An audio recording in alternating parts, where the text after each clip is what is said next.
Hello to all my students. Welcome back to your most favorite educational channel Magnet Brains. इस session में हम cover करने वाले हैं glands and hormones. Yes, class 10th national science olympiad biology में chapter 2 control and coordination की कहानी चल रही है.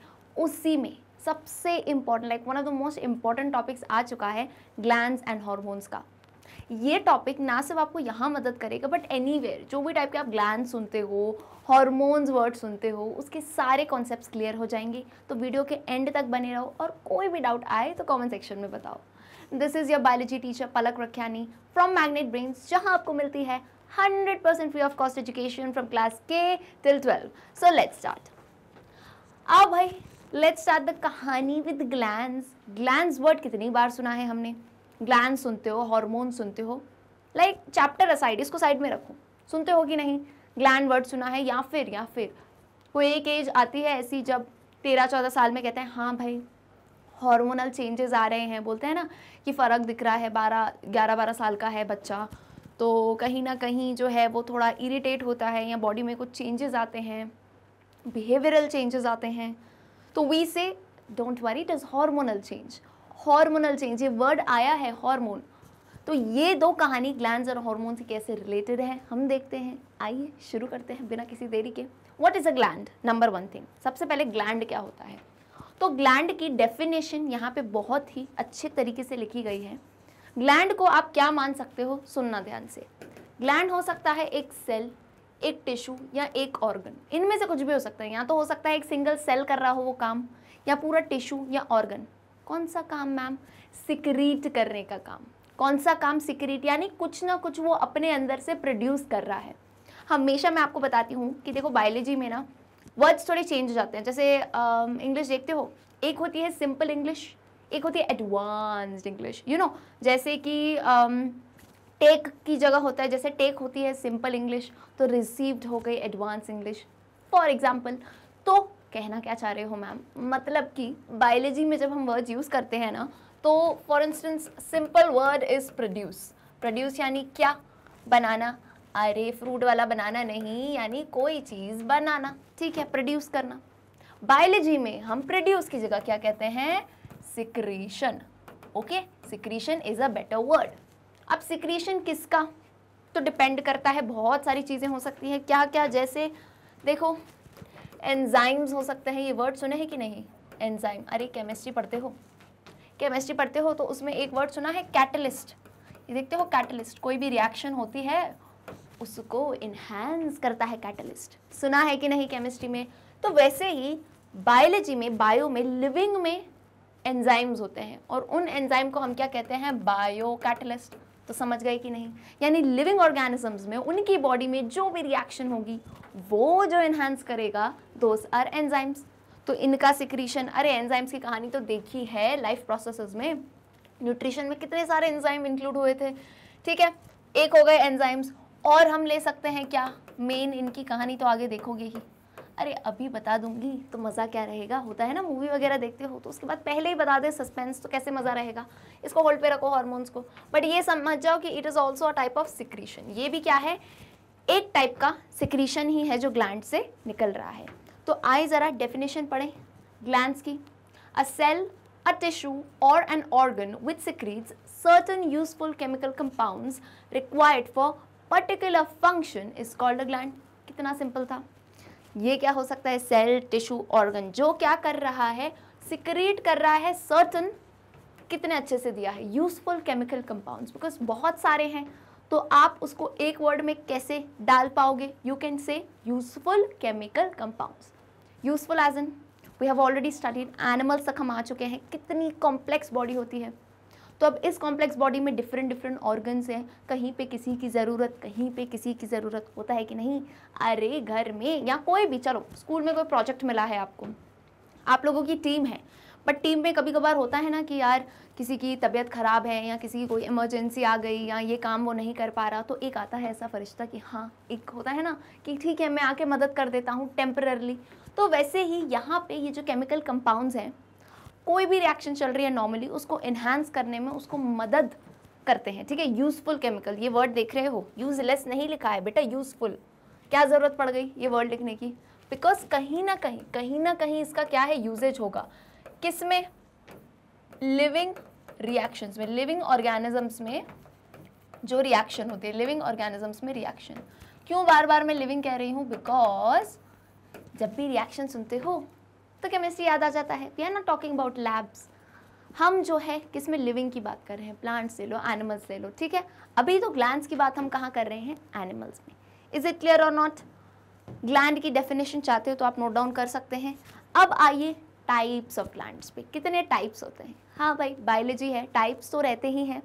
Over here in animals we have 3 types of glands. कितने टाइप के ग्लैंड्स हैं? 3। बहुत ही इंपॉर्टेंट है। क्यों? क्योंकि कंट्रोल एंड कोऑर्डिनेशन चैप्टर याद है कि नहीं? सेकेंड चैप्टर चल रहा है। इसमें 2 कहानी थी। कौन सी 2 कहानी? देखो क्विकली जो है मैं रिकॉल करवाती हूँ आपको कहानी।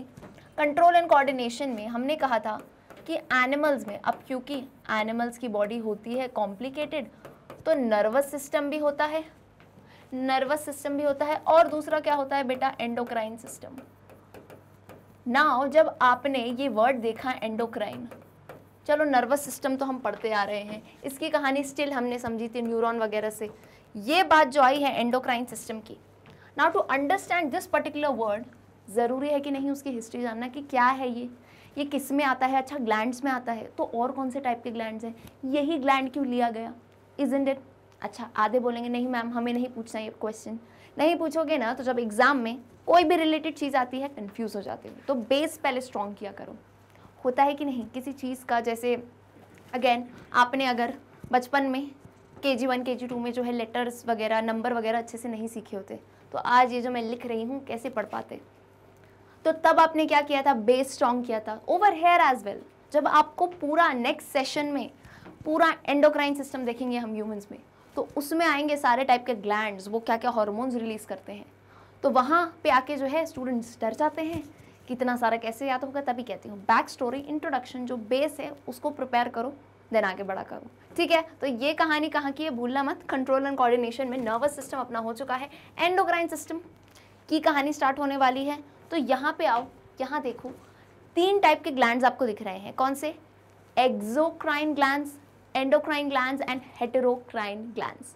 कंफ्यूज मत होना, एक्सो वर्ड है, एंडो वर्ड है। मेन कहानी यही उलझ जाती है कभी कभार। Exocrine, endocrine, heterocrine, there are these 3 types of glands and if you want you can even see, imagine, देखो थोड़ा, ये है एंडोक्राइन ग्लैंड, ये है एक्सोक्राइन ग्लैंड, और स्वेट ग्लैंड एक एग्जाम्पल ही दिया है आपको एक्सोक्राइन ग्लैंड का, वो तो अपन आगे आते हैं। अब आ जाओ, let's begin with each type of gland. सबसे नंबर 1 पहला, exocrine glands. These glands have ducts for discharging their secretions onto the body surface or into the cavities in the body. Sweat and sebaceous glands in the skin, salivary glands around the buccal cavity और buccal cavity भी कह सकते हैं, gastric glands in the stomach wall and liver are some examples of exocrine glands. चलो भाई, यहाँ तक तो मैंने पढ़ लिया, बुकिश लैंग्वेज में आप समझो। अब आओ अपनी लैंग्वेज पे।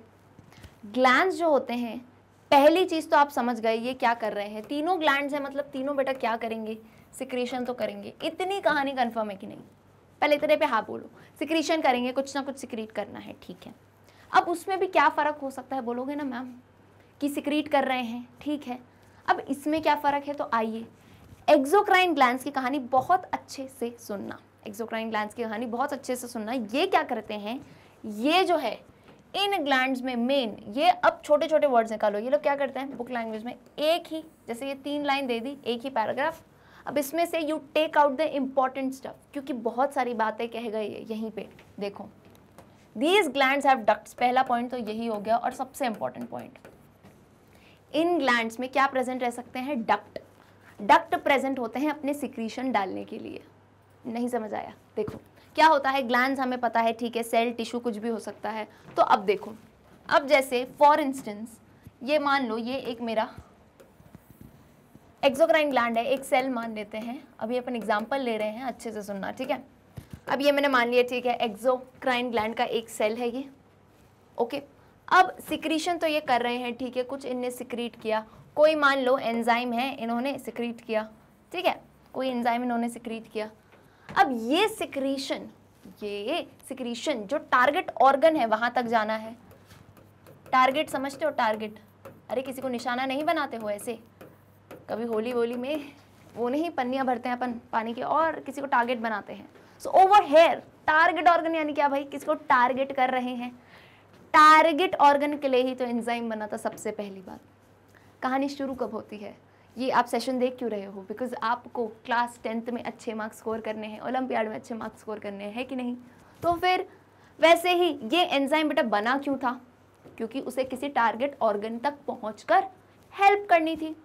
अरे वही क्लास का ग्रुप जिसमें जो है एक मेंबर हम लेके आए थे कि प्लीज़ हमारी हेल्प कर दो, तो यहाँ पे एक्सोक्राइन ग्लैंड के सेल ने बनाया है ये एंजाइम जिसको पहुँचना है टारगेट ऑर्गन तक। ऑल राइट, अब ये पहुँचेगा कैसे, इसमें दो तरीके हो सकते हैं। पहला तरीका यहाँ डिस्कस करूँगी, नेक्स्ट वाले ग्लैंड में करूँगी दूसरा वाला। आओ देखो, अब हमें पता है, वी हैव ऑलरेडी स्टडीड, तभी बड़ा मज़ा आता है ये आगे के जो है ना लेसन्स पढ़ाने में, क्योंकि हमने बेटा ऑलरेडी पढ़ लिया है। क्या, transportation system in humans we have already studied in chapter 1। Description में लिंक है, जाके देख सकते हो, बिल्कुल फ्री ऑफ कॉस्ट है सारे सेशंस। ठीक है, इधर आ जाओ। ट्रांसपोर्टेशन सिस्टम पढ़ा था, ओके मैम पढ़ा तो था, फिर क्या पढ़ा था तो याद करो। हमारे ट्रांसपोर्टेशन सिस्टम में क्या होता है, ब्लड, लिम्फ, ये सब होते हैं। अभी पहले ब्लड की कहानी देखो। ब्लड जो है इधर उधर लेके जाता है चीज़ों को, और ब्लड किस में जाता है, ब्लड जाता है ब्लड वेसल्स में, ठीक है, यही ट्रांसपोर्ट कर रही थी। क्लियर है। तो यूजुअली किसी को भी पहुंचना हो, जैसे O2 आ रहा है लंग से, CO2 जा रहा है, तो ये आने जाने का काम जो बोलते हैं ना, गाड़ी कौन सी है, लोडिंग वाली गाड़ी, वो होती है ब्लड वेसल्स की। क्लियर है। लेकिन एक्सोक्राइन ग्लैंड कहता है, एक्सोक्राइन ग्लैंड क्या कहता है, हम क्या हैं, इंडिपेंडेंट, हम क्या हैं, आत्मनिर्भर, हम क्या हैं, आत्मनिर्भर हैं, इंडिपेंडेंट है, हैशटैग आत्मनिर्भर हैं हम। क्यों, because we don't need blood vessels, हमें ब्लड वेसल्स नहीं चाहिए। क्या बोला, हमें जो है ब्लड नहीं चाहिए, ब्लड का स्ट्रीम नहीं चाहिए, हमारे पास अपने खुद के डक्ट होते हैं। अच्छे से सुनना, एक्सोक्राइन ग्लैंड्स क्या होते हैं, इंडिपेंडेंट। ये कहते हैं कि हमें जो नॉर्मल ट्रांसपोर्टेशन सिस्टम है ब्लड स्ट्रीम में डायरेक्टली जो है हम अपने सिक्रीशन नहीं डालेंगे, हमारे पास खुद के क्या प्रेजेंट रहते हैं, डक्ट प्रेजेंट रहते हैं। डक्ट को आप ट्यूब भी मान सकते हो, ठीक है। Again as I said, biology में वर्ड्स का थोड़ा डिफरेंस रहता है, तो डक्ट को बेटा आप क्या मान सकते हो, ट्यूब मान सकते हो। डक्ट प्रेजेंट रहते हैं जिससे हम टारगेट ऑर्गन तक अपना एंजाइम पहुंचा देंगे। थैंक यू सो मच, आपकी ज़रूरत नहीं थी। किसने बोला, एक्सोक्राइन ग्लैंड। बार बार इसलिए बोल रही हूँ बिकॉज एक्सो और एंडो में बच्चे कंफ्यूज हो जाते हैं, ठीक है। तो आपको ये समझना है, एक्सोक्राइन ग्लैंड्स में डक्ट प्रेजेंट होते हैं, यानी वो डायरेक्टली टारगेट ऑर्गन तक जो है अपना सिक्रीशन पहुंचा देते हैं। They don't need blood stream. Clear है, डायरेक्टली ब्लड स्ट्रीम में वो नहीं डालते हैं, अपने डक्ट्स के थ्रू डालते हैं। ठीक है, क्या बोला, अपने डक्ट्स के थ्रू डालते हैं, डायरेक्टली ब्लड स्ट्रीम में नहीं डालते हैं। इतनी बात समझ आई, डोंट वरी। आगे जो है मैंने आपके लिए डिफ्रेंसिएशन पॉइंट्स भी बना के रखे हैं, जिससे कहानी और आसान हो जाएगी। एट द एंड जब आपको पढ़ना हो तब आप ऐसे पढ़ सकते हो। तो इनमें क्या प्रेजेंट रहते हैं, ducts are present. Is it clear or not. चलो भाई, एक्सोक्राइन ग्लैंड्स की कहानी समझ आई थोड़ी बहुत, तो यही यहाँ लिखा है। एक एक पॉइंट समझाऊंगी मैं बेटा। देखो, दीज ग्लैंड्स हैव डक्ट्स, ठीक है, for discharging their secretions on to the body surface. या तो बॉडी सरफेस समझते हो, सरफेस ऐसे ऊपर, या तो मतलब ऐसे बाहर वाला सरफेस भी मान सकते हो। कौन से ग्लैंड्स हैं मैम, ऐसे समझ आ जाएगा। अभी मान लो लाइट वाइट चली गई घर में थोड़ी देर, या मान लो मैम के यहाँ पे लाइट चली गई, तो थोड़ी देर में सबको क्या आने लगेगा, पसीना। तो ये पसीना क्या होता है, स्वेट बोलते हो ना, स्वेट ग्लैंड्स प्रेजेंट रहते हैं।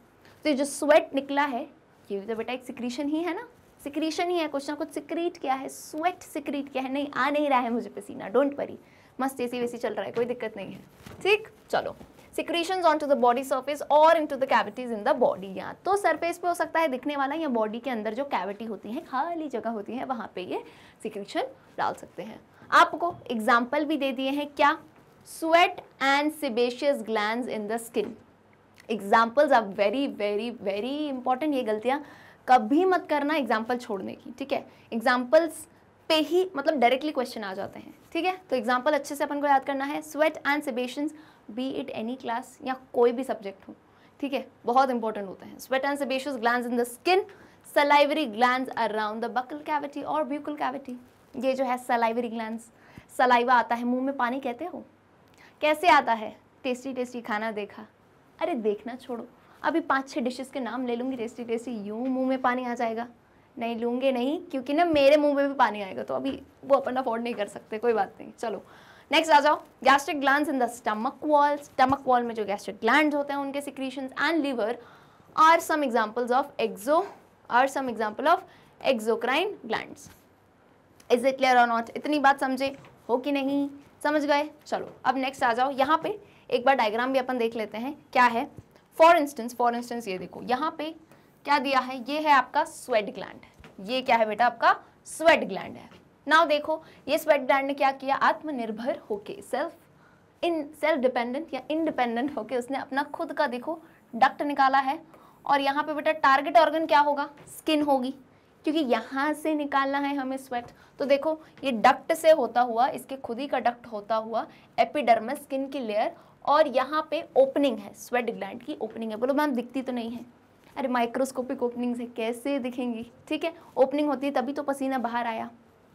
यहाँ पे पसीना बाहर कैसे आया? ऊपर से थोड़ी ना डाला किसी ने। तो मतलब यू नो यहाँ पे कहीं ना कहीं ओपनिंग्स होती हैं, स्वेट ग्लैंड्स की ओपनिंग जहाँ से स्वेट बाहर आता है। And you can see ducts are present. Okay, I hope first gland is very much clear. अपने हिसाब से नोट्स बनाते चला करो, खाली मत बैठा करो। होता था ना किसमें मिक्की माउस में, क्यों बैठे हो खाली, बजाओ ताली। तो ताली मत बजाओ बट नोट कर लो, ठीक है? चलो आ जाओ कम बैक। सेकेंड वाला है एंडोक्राइन ग्लैंड्स। बहुत सबसे ज़्यादा इंपॉर्टेंट यही है, क्यों? बिकॉज इसी की पूरी जो है आगे कहानी देखनी है, तो इसको अच्छे से सुनना। Endocrine glands, these glands lack ducts and pass their secretions into the surrounding blood for transport to the site of action. Again important बात कह दी, lack ducts। अरे वो वाला lack नहीं, LACK, lack, यानी इनमें ducts नहीं होते हैं।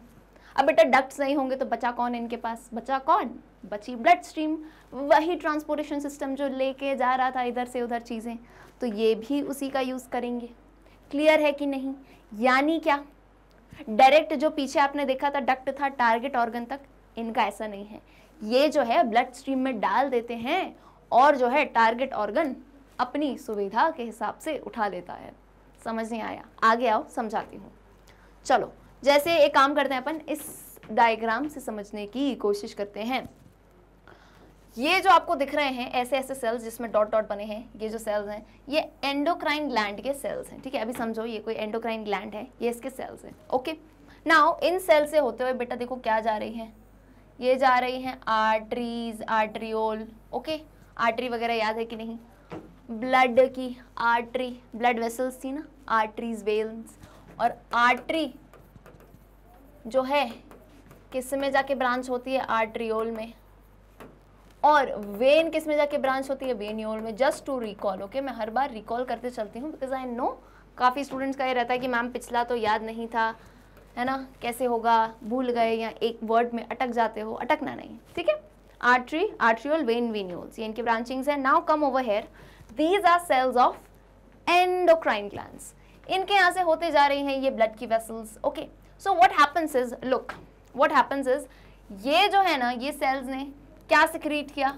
इन सेल्स ने सिक्रीट करे हॉर्मोन्स। इन सेल्स ने क्या सिक्रीट करे? हॉर्मोन सिक्रीट करे। नाउ सी, इन्होंने जो क्या किया, ये जो हार्मोन है ये देखो ये डाल दिए इस ब्लड के अंदर। इनिशियली देखो जो ब्लड आ रहा था उसमें हार्मोन नहीं थे, इन सेल से होता हुआ गया तो उन्होंने कहा ले लो हार्मोन, देते हुए आना। अरे ऐसा होता नहीं है कि कभी हम मार्केट जा रहे होते हैं तो ऊपर नीचे अगर किसी की जॉइंट फैमिली हो या रिलेटिव्स वगैरह रहते हो आसपास तो कहते हैं अरे वहाँ तक जा रहे हो ना तो एक काम करना, बीच में जो है ना रोड आएगा कहीं पे, मान लो कौन सी कॉलोनी आएगी, सिंधी कॉलोनी आएगी, तो वहाँ तक ये पार्सल देते हुए जाना, या ये बैग है पहुँचाना है देते हुए जाना। होता है ना, ऑन रूट होता है तो ठीक है कर देंगे, या किसी को छोड़ते हुए जाना। वैसे ही यहाँ देखो बेटा जब ब्लड आया था तब हार्मोन नहीं थे, but as it crossed the endocrine glands की सेल्स तो इन्होंने डाल दिए अपने हार्मोन्स इनके अंदर। समझे कि नहीं? यानी आपको कोई डक्ट ऐसा तो दिखा नहीं स्पेशल डक्ट होते हुए जा रहा है सेल से टारगेट ऑर्गन तक, नहीं, ऑलरेडी ब्लड जा रहा था तो उसका यूज किया। किसने? एंडोक्राइन ग्लैंड्स ने। आई होप इट्स क्लियर नाउ। पहली लाइन आप समझ आई होगी, फिर से रीड करें। These glands like ducts and pass their secretions into the surrounding blood for transport to the site of action. They are also called as, अब इसी क्वालिटी पे, क्योंकि इनमें जो है डक्ट्स नहीं होते हैं, तो इसी बेसिस पे इन्हें बेटा क्या कह सकते हैं हम, डक्टलेस ग्लैंड्स, डक्टलेस ग्लैंड्स और ग्लैंड्स ऑफ इंटरनल सिक्रीशन। क्या कह सकते हैं, डक्टलेस ग्लैंड्स और glands of internal secretion. Internal secretion क्यों, बिकॉज पीछे हमने देखा था एक्सोक्राइन में सिक्रीशन बॉडी के बाहर भी हो रहा था, स्वेट ग्लैंड्स के तौर पे, सेबेशियस ग्लैंड्स। ओवर हेयर कहानी अंदर तक ही चल रही थी इंटरनल सिक्रीशन की। तो ये दो नाम इंपॉर्टेंट क्यों है, बिकॉज हो सकता है if in any multiple choice question you can get ऐसा क्वेश्चन कि भाई इसमें से कौन सा नाम जो है which is other name of endocrine glands, so you should know ductless glands और glands of internal secretion. Okay, चलो इस वर्ड का भी मैं मीनिंग बता देती हूँ एंडोक्राइन का। ये सब ना ग्रीक वगैरह से वर्ड्स आते हैं। ग्रीक में एंडोन जो होता है ना, उसका मतलब होता है विदिन, विदिन यानी अंदर ही, एंडो। चलो एक कहानी याद दिलाती हूँ जिसको याद आई हो, एंडो एंड ऑस्मोसिस एंड एक्सऑस्मोसिस, ये वर्ड सुने थे कि नहीं, इससे रिलेट कराऊंगी नहीं तो बेटा जल्दी याद हो जाएगा। एंडोस्मोसिस, एक्सऑस्मोसिस, ये वर्ड्स हमने देखे हैं। एंडोस्मोसिस यानी क्या, वाटर का अंदर जाना, वाटर का अंदर जाना सेल से, वाटर इन सेल, वाटर का अंदर जाना सेल से। एक्सोक्राइन ग्लैंड्स में क्या होता था, water out of the cell. पूरी प्रोसेस नहीं बता रही हूँ, दैट वी नो, अभी से इतना समझो, ठीक है। सेमी परमेबल मेम्ब्रेन होती है, ठीक है, वो सारी प्रोसेस है। अभी ये समझो एंडोस्मोसिस में क्या होता है, water in the cell, cell के अंदर आता है। विदिन, एक वर्ड और कह सकती हूँ अंदर को, विदिन। एक्सो यानी सेल के बाहर जाना। तो ये देखो बेटा एंडोन, ये वर्ड ही आया है विदिन, तभी हम एंडोस्मोसिस कहते हैं, एंडोक्राइन कहते हैं। और क्राइनिन का मतलब क्या होता है, क्राइनिन का मतलब होता है टू सेपरेट, ठीक है। Is it clear or not, चलो भाई आ जाओ। Their secretions are known as hormones or internal secretions, मतलब थोड़ा थोड़ा करके आ रहा है हार्मोन, तो इन्हीं के सिक्रीशंस को क्या कहा जाता है, हॉर्मोन्स कहा जाता है, या फिर इंटरनल सिक्रीशंस भी हम कह सकते हैं। क्या क्या एग्जांपल्स हैं पूरे देखोगे अभी तो आगे आके, बट अभी देख लो कुछ कुछ examples. Pituitary, thyroid, parathyroid, adrenal, ये सारे एग्जांपल्स किसके हैं, एंडोक्राइन ग्लैंड्स के हैं। ओके, चलो I hope these glands are very much clear.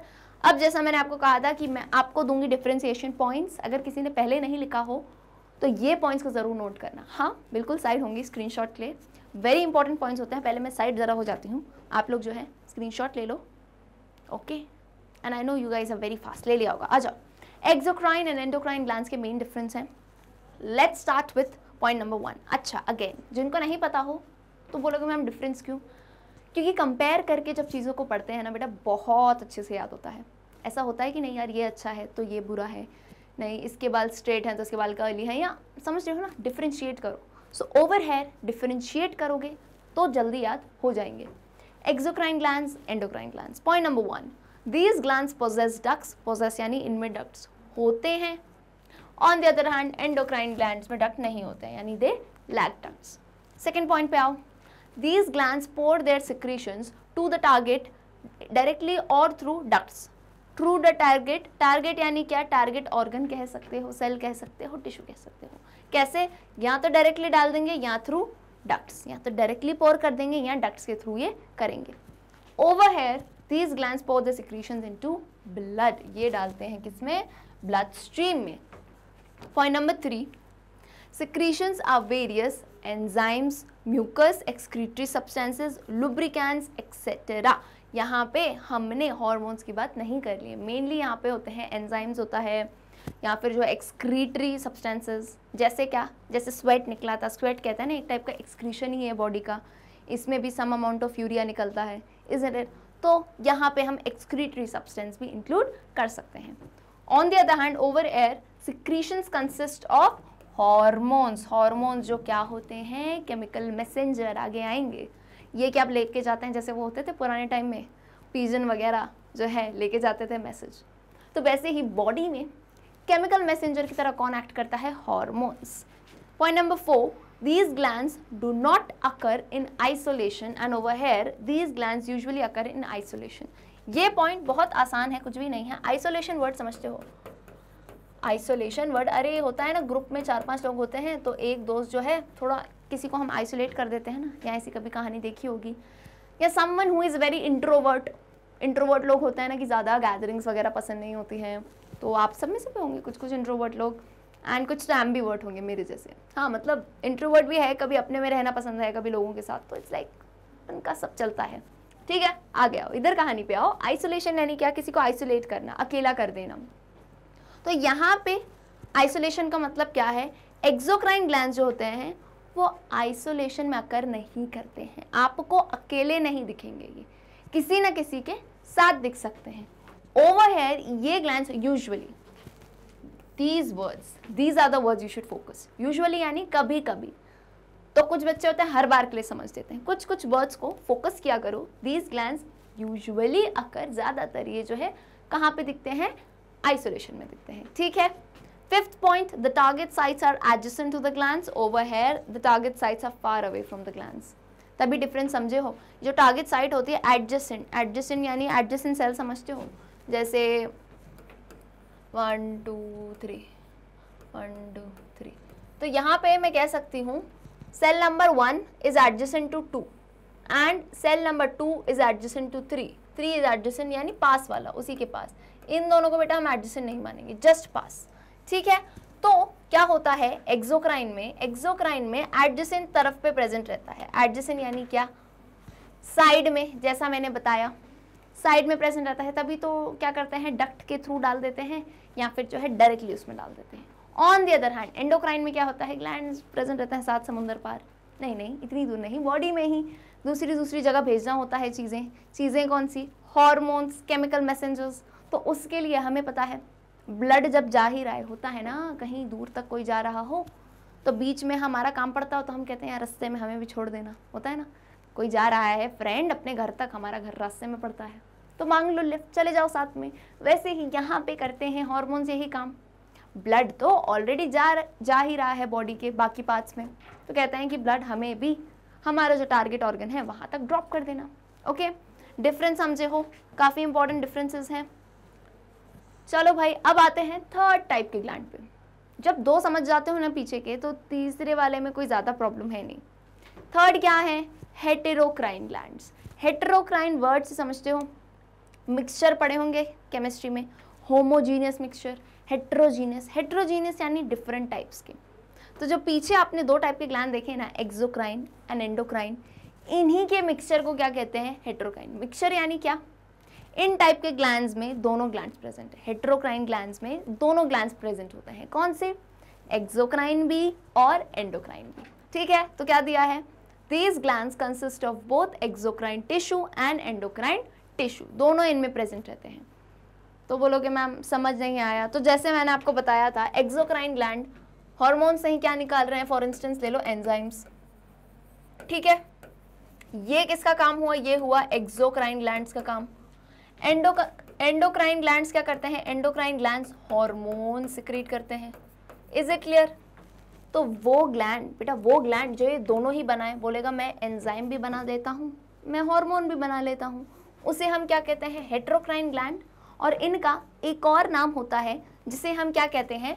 Mixed gland. इनका एक और नाम होता है जिसे हम क्या कहते हैं? Mixed gland. मिक्सचर वाले ये ग्लैंड्स होते हैं। ठीक है, मिक्स ग्लैंड। ठीक है, मिक्स मतलब समझते हो ना, अरे मिक्स जूस वगैरह पीते हो कि नहीं? पाइनएप्पल जूस है और कौन सा होता है, मौसम्बी का जूस, तो बोला मिक्स जूस बना दो भैया। तो वैसे ही मिक्स ग्लैंड यानी क्या? दोनों टाइप के टिश्यूज मिलेंगे, endocrine exocrine, which means they are secreting enzyme. यहाँ पे बेटा 2-3 चीज़ें ले सकते हैं, एंजाइम हो गया, म्यूकस हो गया, एक्सक्रीटरी सब्सटेंस, वो सब ले लो। एंड एंडोक्राइन पे क्या? हार्मोन्स। तो यहाँ क्या दिया है? बिल्कुल देखते ही समझ जाओगे, समझदार हो बड़े ही। पैनक्रियाज। तो पैनक्रियाज को क्या कहा जाता है? It is a type of mixed और हेटेरोक्राइन ग्लैंड, यानी ये दोनों काम करता है। बिल्कुल सही समझे हो। ये जो है हार्मोन भी बनाता है, याद हो किसी को? पैनक्रियाज एक हार्मोन बनाता है। जरा मुझे उस हार्मोन का नाम तो कमेंट करके बताओ। पैनक्रियाज जो है कौन सा हार्मोन बनाता है मेनली, है ना? रेगुलेशन होता है उसका बहुत ही इंपॉर्टेंट बॉडी में। ठीक है, जल्दी से बताओ।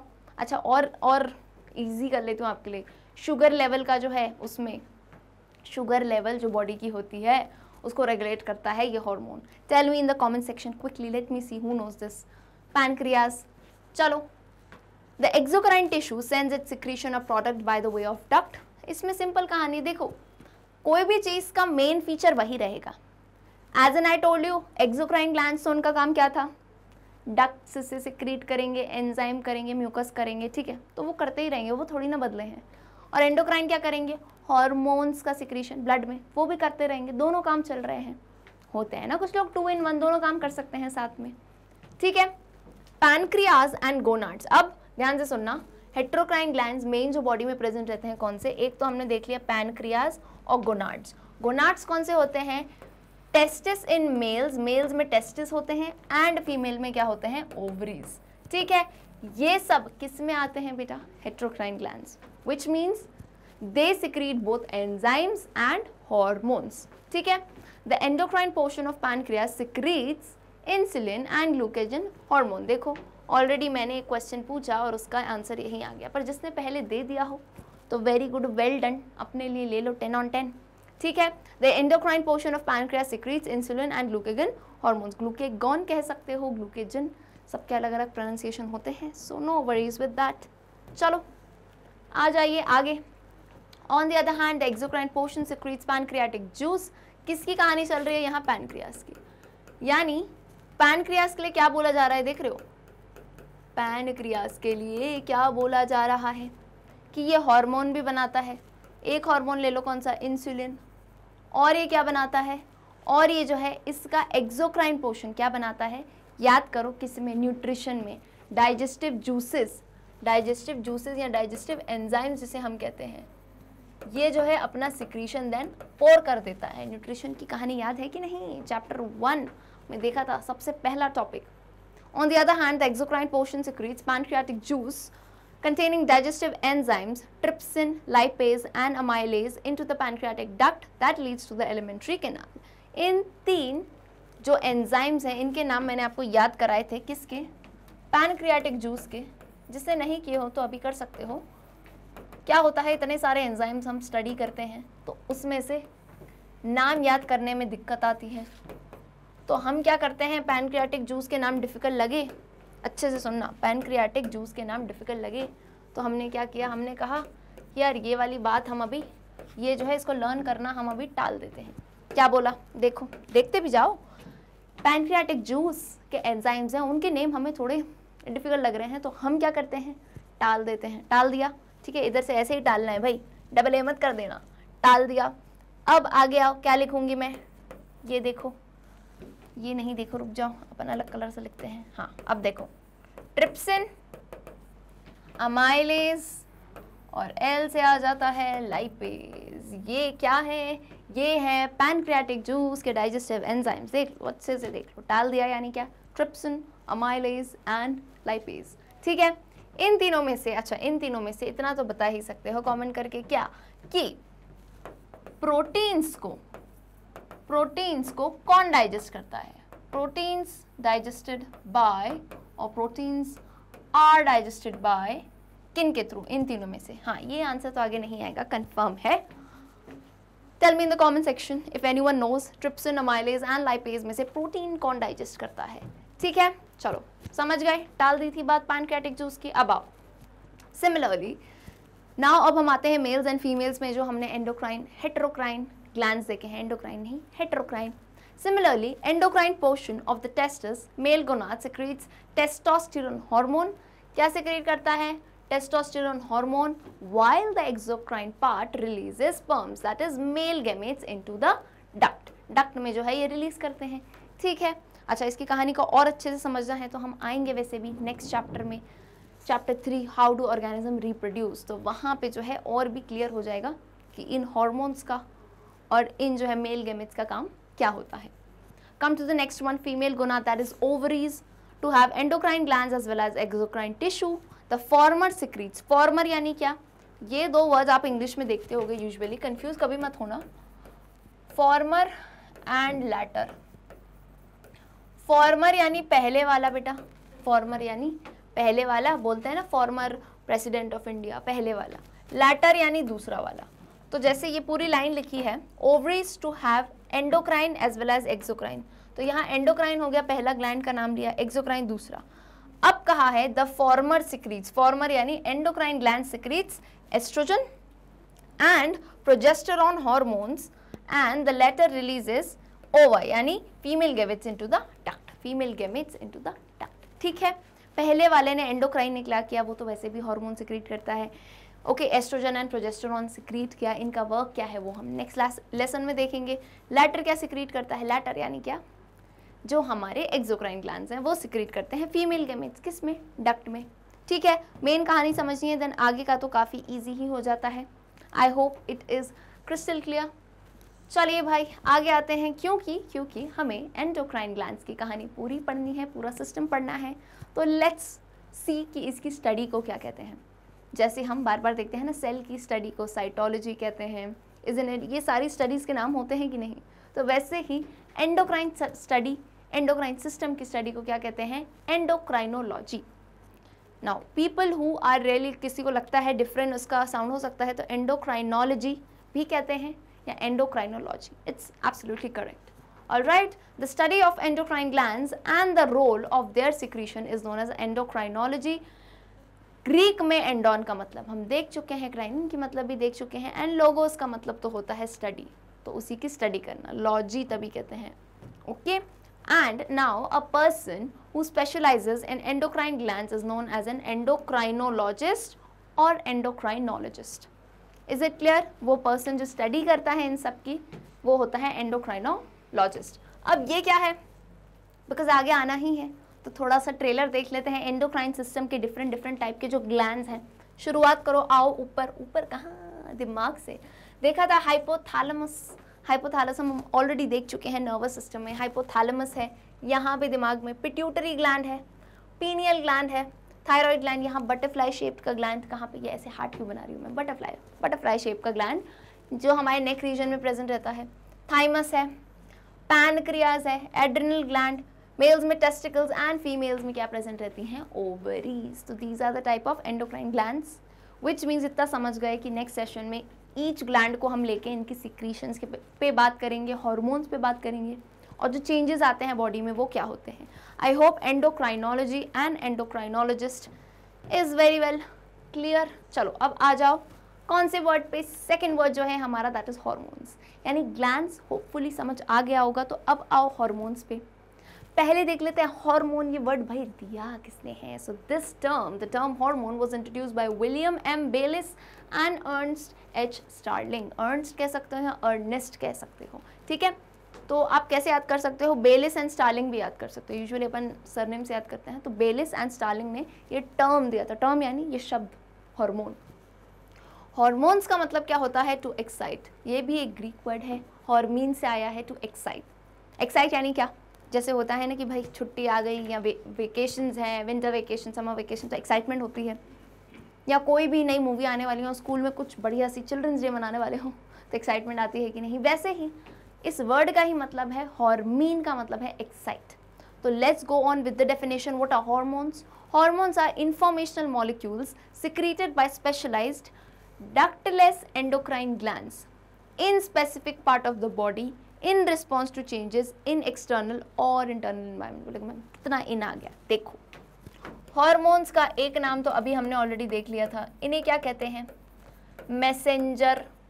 कौन सा मैसेंजर? एक तो सोशल मीडिया वाला मैसेंजर होता है, ठीक है, उसमें भी करते क्या हो, मैसेजेस भेजते हो, कोई इन्फॉर्मेशन भेजते हो या फालतू कुछ भी भेज तो रहे हो, कम्युनिकेशन हो रहा है, transfer of information. So over here in the body भी ट्रांसफर ऑफ इंफॉर्मेशन हो रहा है, बट जब ये बॉडी के अंदर है, केमिकल के फॉर्म में है, so we call them as chemical messengers, ठीक है।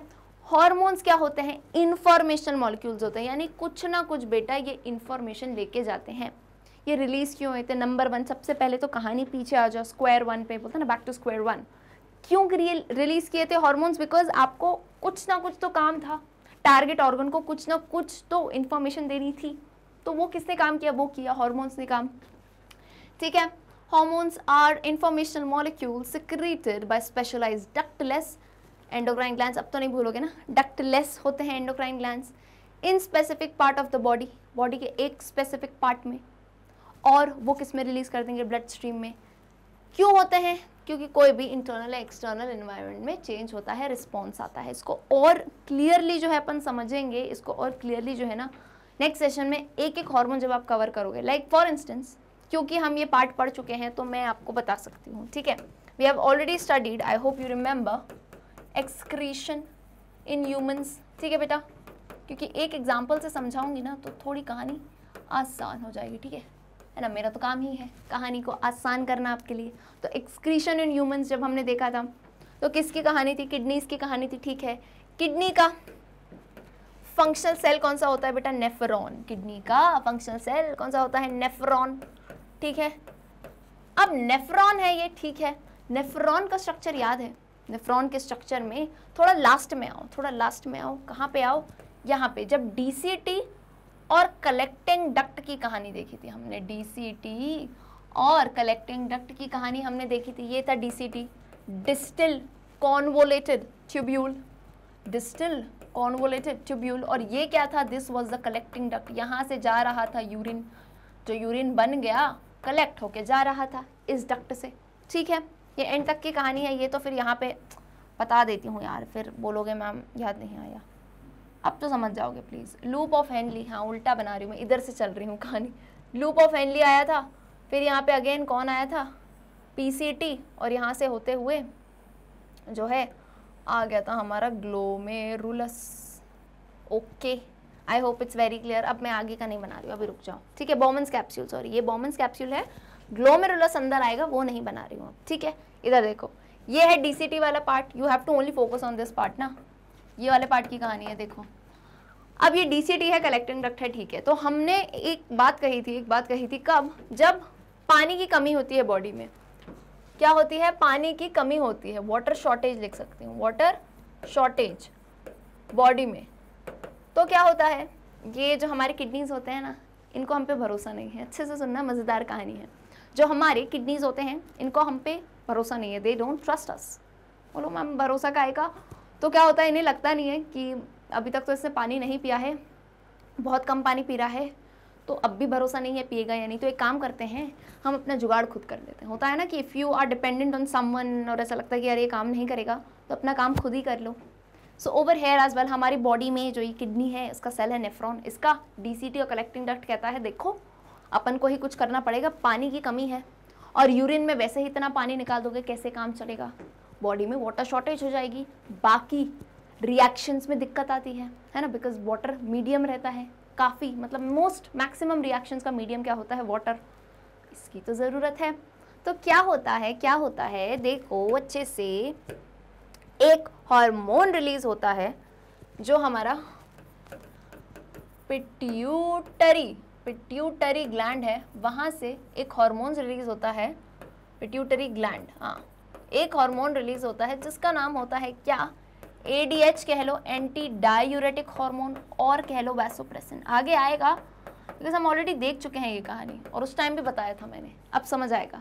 पिट्यूटरी ग्लैंड रिलीज करता है एक हार्मोन जिसका नाम है वैसोप्रेसिन, और यू कैन से एंटी डायूरेटिक हार्मोन। स्पेलिंग कहाँ बताऊँ? इधर बता देती हूँ, चलो बता ही देती हूँ। एंटी डायूरेटिक हार्मोन, ठीक है मैम, हो गया रिलीज। आगे तो बताइए, तो आगे सुनो। सो व्हाट हैपेंस इज, ये हार्मोन जो है डीसीटी और कलेक्टिंग डक्ट में एक्स्ट्रा जो पानी है वो वापस क्या कर लेता है? रीएब्जॉर्ब। वो क्या कर लेता है? रीएब्जॉर्ब। बोलता है पानी वापस ले लो। ये जो वैसोप्रेसिन वगैरह है ये क्या करते हैं? अच्छा एक्चुअल में कैसे करता है? पानी ले लो बोलता नहीं है वो एक्चुअल में क्या करता है, जो कलेक्टिंग डक्ट की वॉल होती है ना, इसे परमिएबल कर देता है। परमिएबल यानी क्या? कि वाटर इसके यहाँ से जा सकता है। परमिएबल यानी क्या? वाटर जा सकता है। तो ऐसा परमिएबल कर दिया तो जो एक्सेस वाटर निकल रहा था उसको भी हम क्या कर लेते हैं? रीएब्जॉर्ब, बॉडी में वापस एब्जॉर्ब कर लेते हैं। तो ये कहानी समझ आई कि नहीं? हॉर्मोन्स कैसे काम करते हैं, ये मैंने इतना लंबा समझाया क्यों? इस लाइन को समझाने के लिए। In specific part of the body in response to changes in external और इंटरनल एनवायरनमेंट। तो आप सोच रहे होगे ना मैम कौन सा कैसा एनवायरनमेंट? इसी की बात हुई। कोई भी ऐसी कंडीशन, जैसे पानी की कमी एक कंडीशन थी, नेक्स्ट सेशन में बाकी सारी कंडीशंस देखोगे, ठीक है। नेक्स्ट लाइन पे आओ। These chemical messengers are carried by blood to another part where they stimulate or inhibit specific physiological processes for the good of the body as a whole. हमेशा मैं एक बात कहती हूँ, ये जो सब हो रहा है ना बॉडी में, ये जो काम चलते रहते हैं, ये होते हैं प्रॉफिट के लिए. प्रॉफिट एंड लॉस पढ़ते हो ना, प्रॉफिट भाई सबको चाहिए प्रॉफिट. तो प्रॉफिट ले यानी क्या, भलाई के लिए. कुछ भी हो रहा हो, यहाँ तो किसी चीज़ बढ़ रही हो कोई चीज़ या कम हो रही हो, प्रॉफिट ले. तो देखो ना, ये स्टिमुलेट करेंगे किसी की एक्टिविटी, या तो बढ़ा देंगे एक्टिविटी या तो घटा देंगे. जैसे हमने देखा है हाइपर सिक्रीशन, देखा है कहाँ देखा है मैम, लास्ट क्लास 9th की थोड़ी कहानी अगर याद हो तो why do we fall ill chapter में बीमारियाँ देखी थी. किसकी बीमारियाँ, हॉर्मोन्स के हाइपर यानी ज़्यादा सिक्रीशन की और कम सिक्रीशन. मतलब नॉर्मेलिटी से कुछ भी कम या ज़्यादा हुआ तो दिक्कत आएगी. तो ये कहानी वही है. ये केमिकल मैसेंजर्स क्या करते हैं, ब्लड से कैरी होते हैं दूसरे पार्ट में, और वहाँ पे जो ज़रूरत हो कि भाई इसकी जो है क्वांटिटी बढ़ानी है या कम करनी है, उसमें मदद करते हैं. क्यों, ताकि बॉडी जो है वो फिट रहे. ठीक है, ये थी हॉर्मोन्स. अब जैसे मैंने आपको बताया, आपको क्या क्या हॉर्मोन्स देखने को मिलेंगे ये आप ऑलरेडी देख चुके हैं. ठीक है, आगे आते हैं. Thus, hormones are chemical messengers secreted by ductless endocrine glands that regulate the biological processes in the living organisms. तो यही तो बात बताई. हॉर्मोन्स को क्या कहा जाता है, दूसरा नाम, निकनेम रखने का वैसे ही शौक है बायोलॉजी में. दूसरा नाम क्या कहते हैं, केमिकल मैसेंजर. क्या कहते हैं, केमिकल मैसेंजर. किससे सिक्रीट होते हैं, डक्टलेस एंडोक्राइन ग्लैंड से, जो क्या रेगुलेट करते हैं, बायोलॉजिकल प्रोसेस रेगुलेट करते हैं. ये लाइन क्यों दी है कि अगर आप चाहो हॉर्मोन्स की एक सुंदर सी डेफिनेशन तो वो यहाँ पे है. हॉर्मोन्स क्या है, hormones are chemical messengers secreted by ductless endocrine glands that regulate the biological process in the living organism. समझ गए कि नहीं, सिंपल थी कहानी हॉर्मोन्स की. हाँ, ऐसे डेफिनेशन तो सिंपल है, बट आगे जो है एक एक हार्मोन के बारे में हम बिल्कुल स्टडी करेंगे. आ जाओ कहाँ पे, transport and recognition of hormones. Transport तो समझते हो, इधर से उधर जाना. अरे ट्रांसपोर्ट करते हो कि नहीं, घोड़ा गाड़ी बाइक स्कूटर सब, ट्रेन ट्रांसपोर्ट, ये सब क्या है, ट्रांसपोर्टेशन सिस्टम है. वैसे ही बॉडी में हमें पता है ट्रांसपोर्ट यानी क्या, एक पार्ट से या एक ऑर्गन से दूसरे ऑर्गन तक पहुंचाना. ठीक है भाई, इसमें तो सर्कुलेटरी सिस्टम देख लिया था, ब्लड लिम्फ इन सब की कहानी देखी थी. नाउ हॉर्मोन्स की जब हमने बात करी तो हमने क्या कहा, ये सिक्रीट होते हैं एंडोक्राइन ग्लैंड से. ये ग्लैंड्स कैसे होते हैं, डक्टलेस. डायरेक्टली किस में डालते हैं, ये ब्लड स्ट्रीम में डाल देते हैं हॉर्मोन्स को. इजंट इट, डिफरेंस समझ रहे हो कि नहीं, डिफरेंस क्या समझ आ रहा है, इधर आओ. देखो मेरा कहने का मतलब क्या है. देखो जब हमने एक्सोक्राइन देखा था तो एक्सोक्राइन में डायरेक्टली बेटा डक्ट के थ्रू जा रहा था. डक्ट के थ्रू कहाँ जा रहा था, टारगेट ऑर्गन में. यहाँ पे मान लो टारगेट ऑर्गन है, ठीक है, टारगेट ऑर्गन. अब बोलोगे मैम बार बार टारगेट ऑर्गन बोल रहे हो, छोड़ दो, चलो टारगेट ऑर्गन नाम लिख देती हूँ सीधा. स्किन है, मान लो skin is the target organ, यहाँ तक पहुँचाना है आपको. ठीक है, तो यहाँ पे तो डायरेक्टली डक्ट से पहुँचा रहा था, कहाँ पे, एक्सोक्राइन ग्लैंड्स में. ये कहानी तो सिंपल थी. हॉर्मोन्स में कहानी क्या है, हम भेज रहे हैं एक्सो नहीं एंडोक्राइन ग्लैंड से. अब एंडो का तो मतलब ही होता है क्या, विद इन, अंदर ही अंदर. एंडोक्राइन ग्लैंड्स में कहाँ जाते हैं ये हॉर्मोन्स, डायरेक्टली ब्लड स्ट्रीम में, खून में. सो व्हाट हैपन्स इज, यहाँ पे डिफरेंस क्या होता है, व्हाट हैपन्स कि पहले डक्ट में यानी होता है ना कि एक तरफ से दूसरी तरफ. अरे बहुत सिंपल एग्जांपल देती हूँ. घर में जैसे प्लांट्स वगैरह को पानी देना होता है तो एक काम हम क्या करते हैं, ऐसे मग उठाया और यूं पानी, ऐसे बाल्टी उठाई और यूं डाल दी, जिस प्लांट पे जाए. होता है ना, ऐसे बकेट ऑफ वाटर आपने उठाया और यूं डाल दिया तो किसी भी प्लांट पे चला जाए. ऑन दी अदर हैंड अगर आपके पास क्या होगा, अगर आपके पास एक प्रॉपर डक्ट होगा, एक पाइप होगा, तो पहले पाइप में क्या किया, पहले एक आपने जो है प्लांट को पानी दिया, एक गमले को पानी दिया, दूसरे को, तीसरे को. समझ रहे हो डिफरेंस की नहीं. तो एक्सोक्राइन में बेटा क्या था, वहां पे डक्ट था, यानी वो पाइप थी आपके पास, पर्टिकुलर के पास आप भेज पा रहे थे, आप भेज रहे थे. नाउ व्हाट हैपेंस इज, यहाँ जो है बाल्टी ले ली और यूं पानी डाल दिया तो जिसके ऊपर जाए. सो ओवर हेयर एंडोक्राइन में क्या है, आपने डायरेक्टली हॉर्मोन्स बेटा कहाँ डाल दिए हैं. अरे आपने नहीं डाले, मान रही हूँ, जैसा नेचर डाल रहा है बॉडी में हो रहा है ना. कहाँ डाले, बोलोगे मैम ऐसे लैंग्वेज बोलोगे, आपने डाल दिया, हमने थोड़ी ना डाले. अरे समझ जाओ क्या कहना चाह रही हूँ. ये जो बॉडी में हॉर्मोन्स हैं एंडोक्राइन ग्लैंड्स में, टिश्यूज से, सेल्स से, कहाँ आए, ब्लड स्ट्रीम में directly. Now what happens is, हमें पता है हमारी रगों में क्या दौड़ता है? खून। तो ब्लड तो अब हर ऑर्गन तक जाता है। आप तो कहोगे ना यहाँ आ रहा है ब्लड, यहाँ आ रहा है, तो हार्मोन सबके पास चले जाएंगे? नहीं, जिसके पास काम होगा, ध्यान से सुनना, जिसको उस हार्मोन का काम होगा वो उस तक पहुंच जाएगा। समझ रहे हो कि नहीं? क्या बात बोली मैंने? ब्लड स्ट्रीम तो देखो हर जगह तक जा रहा है, हाथों में जा रहा है, पैरों में जा रहा है। अब हार्मोन्स का काम हर जगह तो नहीं है ना, कोई पर्टिकुलर टारगेट, ये वर्ड आप बार बार क्यों कहते हो? टारगेट ऑर्गन, किसी चीज़ को तो हम टारगेट बनाते हैं ना, तो वो टारगेट तक कैसे पहुंचेगा जब डक्ट नहीं है? तो यही कहानी तो देखनी है, यही कहानी की तो बात है। ट्रांसपोर्ट एंड रिकग्निशन, कैसे पहचानेगा वो ऑर्गन कि ये हार्मोन मेरे लिए आया है। अरे होता है ना, पार्सल आता है घर पे, कभी कुछ मंगवाते हैं पार्सल आता है। अब कभी कभार क्या होता है कि एड्रेस वगैरह कुछ गलत हो गया या क्या, अब वो पार्सल पहुंच गया हर घर में, तो हमें तो पता था ना हमने क्या मंगाया है, तो हम पार्सल देख के ले सकते हैं, अरे ये मेरा वाला पार्सल है, ये मुझे दे दो। ठीक है, तो यहाँ पे वही कहानी चलेगी। एक बार रीड कर लेते हैं, आ जाओ। The cells of endocrine glands release hormones into the blood stream. ठीक है, the blood carries them from the site of production to the site of action. ध्यान से देखो, साइट ऑफ प्रोडक्शन, जहाँ बना है, साइट यानी क्या, साइट सीइंग पे जाते हैं ना, बिल्डर को देखा है, साइट देखने जाते हैं, तो साइट ऑफ प्रोडक्शन यानी जिस जगह पे प्रोडक्शन हुआ वहां से लेके कहाँ जाएगा? To the site of action, जहाँ पे बेटा इसका काम है। These hormones act on specific organs called as target organs. ये बात भी हम जान चुके हैं। The blood contains all the hormones, but the cells of a target organ pick up the required hormone only and ignore all others. देख रहे हो, क्या समझ रहे हो कि यहाँ पे जो पार्सल, मान लो 10-20 तरह के पार्सल आए हो, है ना, 10-20 पार्सल उसने रख दी, बोला मैम एक्चुअली क्या है, होता है ना डिलीवरी कंपनी से कभी कभार कि जो है नेमिंग नहीं डली थी इस पे, है ना, कुछ प्रॉब्लम आ गई, नेमिंग नहीं डली है सही, पार्सल दिखा देता है 10-15 दिखा दिए कि इसमें से मैम आपका वाला कौन सा है, आपके पास जो है ना ऑर्डर किया था आपने, सब रहता है कि हमने जो है एक जो है स्टडी टेबल मंगाया है। ठीक है, स्टडी टेबल मंगाया छोटा वाला जो होता है कैरी वाला, तो उसमें से आप छांट लोगे, अच्छा ये वाला मेरा पार्सल है, ये मुझे दे दीजिए। होता है कि नहीं? तो वैसे ही यहाँ पे भी ब्लड में, मैंने कहा ना बेटा खून तो सब जगह दौड़ रहा है, तो सारे हार्मोन सब थोड़ी ना ले लेंगे, वो तो जिसको जिसकी ज़रूरत होगी कि ये वाला हार्मोन मेरा है, मुझे मेरा दे दो, बाकी पार्सल को आप इग्नोर करोगे, जाने दो, ये जिसके भी हैं, मुझे क्या मतलब। ठीक, तो ये लाइन में यही लिखा है, फिर से रीड करते हैं।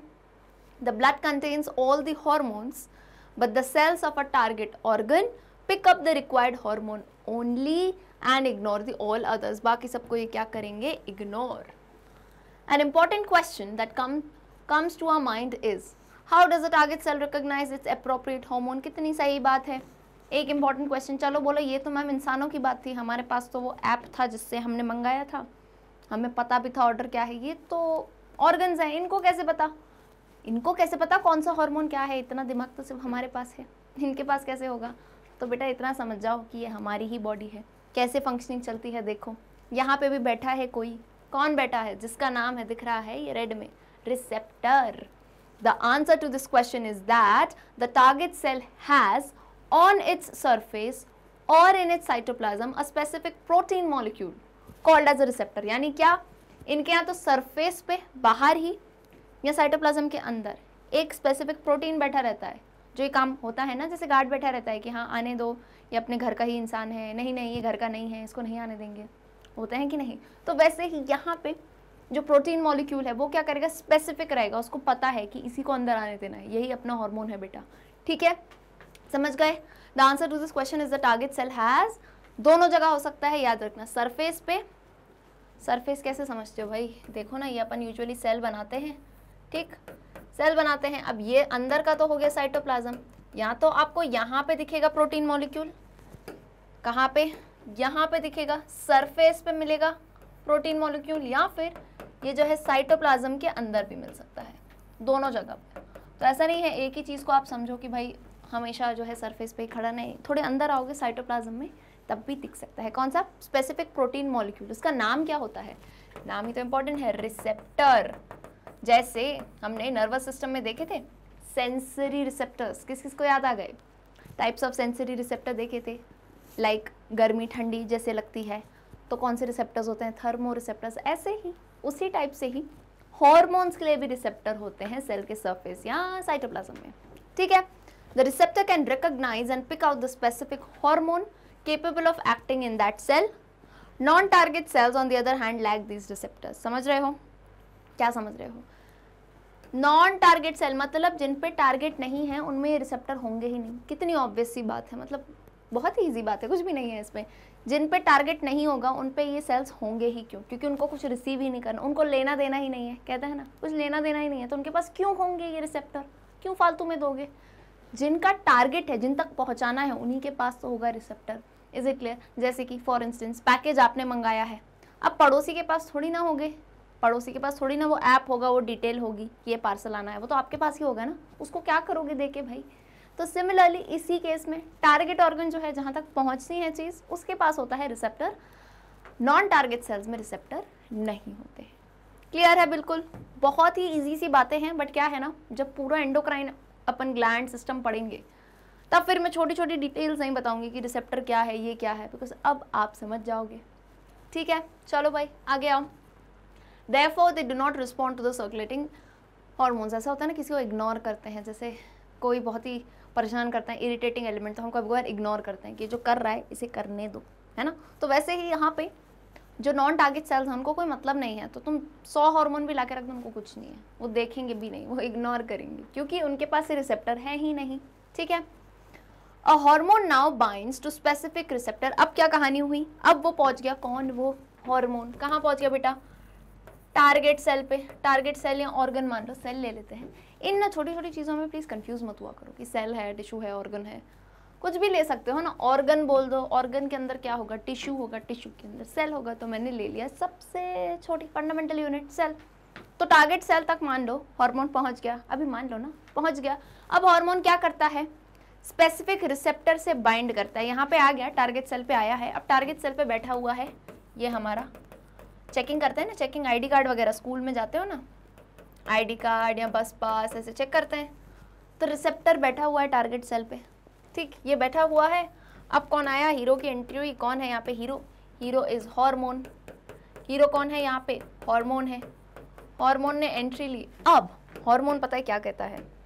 अच्छा, इसकी बहुत मज़ेदार कहानी है। जैसे मूवीज़ वगैरह होती है ना, तो मूवीज़ में देखा है ऐसे कुछ काम करना होता है तो ऐसे कोड बोलते हैं, अजीब अजीब से कोड होते हैं ना, 3514, या वैसे तो कुछ कुछ मैसेजेस होते हैं। ठीक है, तो वैसे ही यहाँ पे हार्मोन आता है और एक सीक्रेट मैसेज, जिसे कहते हैं ना, एक सीक्रेट मैसेज कह लो, या फिर स्पेसिफिक मैसेज। स्पेसिफिक मैसेज उसे, अरे यार कौन सी मूवी है वो ध्यान तो नहीं आ रहा मुझे, जिस टाइम मैं बोलूँगी उस टाइम ध्यान नहीं आता है, बट ऐसे स्पेसिफिक मैसेज बोलते हैं ना कुछ बहुत ही फ़नी टाइप के मैसेज होते हैं। तो इधर पे फ़नी नहीं है, इधर ये समझो कि एक स्पेसिफिक मैसेज होता है जो हार्मोन रिसेप्टर को देता है। ये कोड है हमारा, कोड लैंग्वेज होती है ना जैसे, तो वैसे ही इनकी कोड लैंग्वेज होती है। उसको ये मैसेज देता है तो क्या होता है, वो जो टारगेट सेल होता है वो उसे पहचान जाता है, हाँ ये तो अपना ही आदमी है, ऐसा होता है ना, हाँ हाँ अपना ही आदमी है, सो अंदर आने दो, कोई दिक्कत नहीं है। तो ये कहानी चलती है यहाँ पे। A hormone now binds to specific receptor and deliver its message to the target cell by changing the shape of the receptor। समझ रहे हो? By changing the shape of the receptor. The receptor's new shape in fact sets up certain changes in the cell. Is it clear or not? यहाँ message deliver किया, अब उसने ये message कैसे deliver होता है? बोलोगे टेक्स्ट मैसेज थोड़ी ना है भाई, इनकी कहानी अलग चलेगी ना, टेक्स्ट थोड़ी ना भेज रहे हैं ये। अंदर कैसे होती है ये कहानी? रिसेप्टर का शेप बदल देते हैं। रिसेप्टर का क्या बदल देते हैं? अरे शेप समझते हो कि नहीं, सर्कल स्क्वायर ये सब, तो शेप बदल देते हैं रिसेप्टर का। अब ये जो शेप बदलता है ना, मैं जब से बोल रही हूँ ना कि हार्मोन जो है चेंजेस लाते हैं, क्या चेंज लाते हैं? तो ये जो रिसेप्टर का शेप बदला ना, अब ये जो नया शेप है इससे सेल में भी चेंजेस आते हैं, और ऐसे ही कहानियाँ चलती हैं आगे की आगे। डोंट वरी, थोड़ा लग रहा होगा कि हाँ मैम और भी इसमें समझने जैसा है, बिल्कुल है, तो वो तो नेक्स्ट सेशन में आएगा ही। अभी आपको क्या समझना है, जब से जो मैं हार्मोन्स नाम ले रही हूँ, तो ये क्या करते हैं?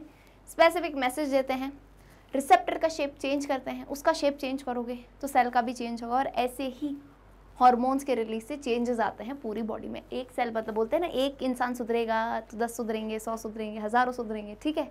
तो वैसे ही यहाँ पे एक सेल का शेप चेंज होगा एंड बाकी जो है पूरी कहानी आगे बढ़ती जाएगी। क्लियर है? इतनी बात समझ आई किसकी? हार्मोन्स की।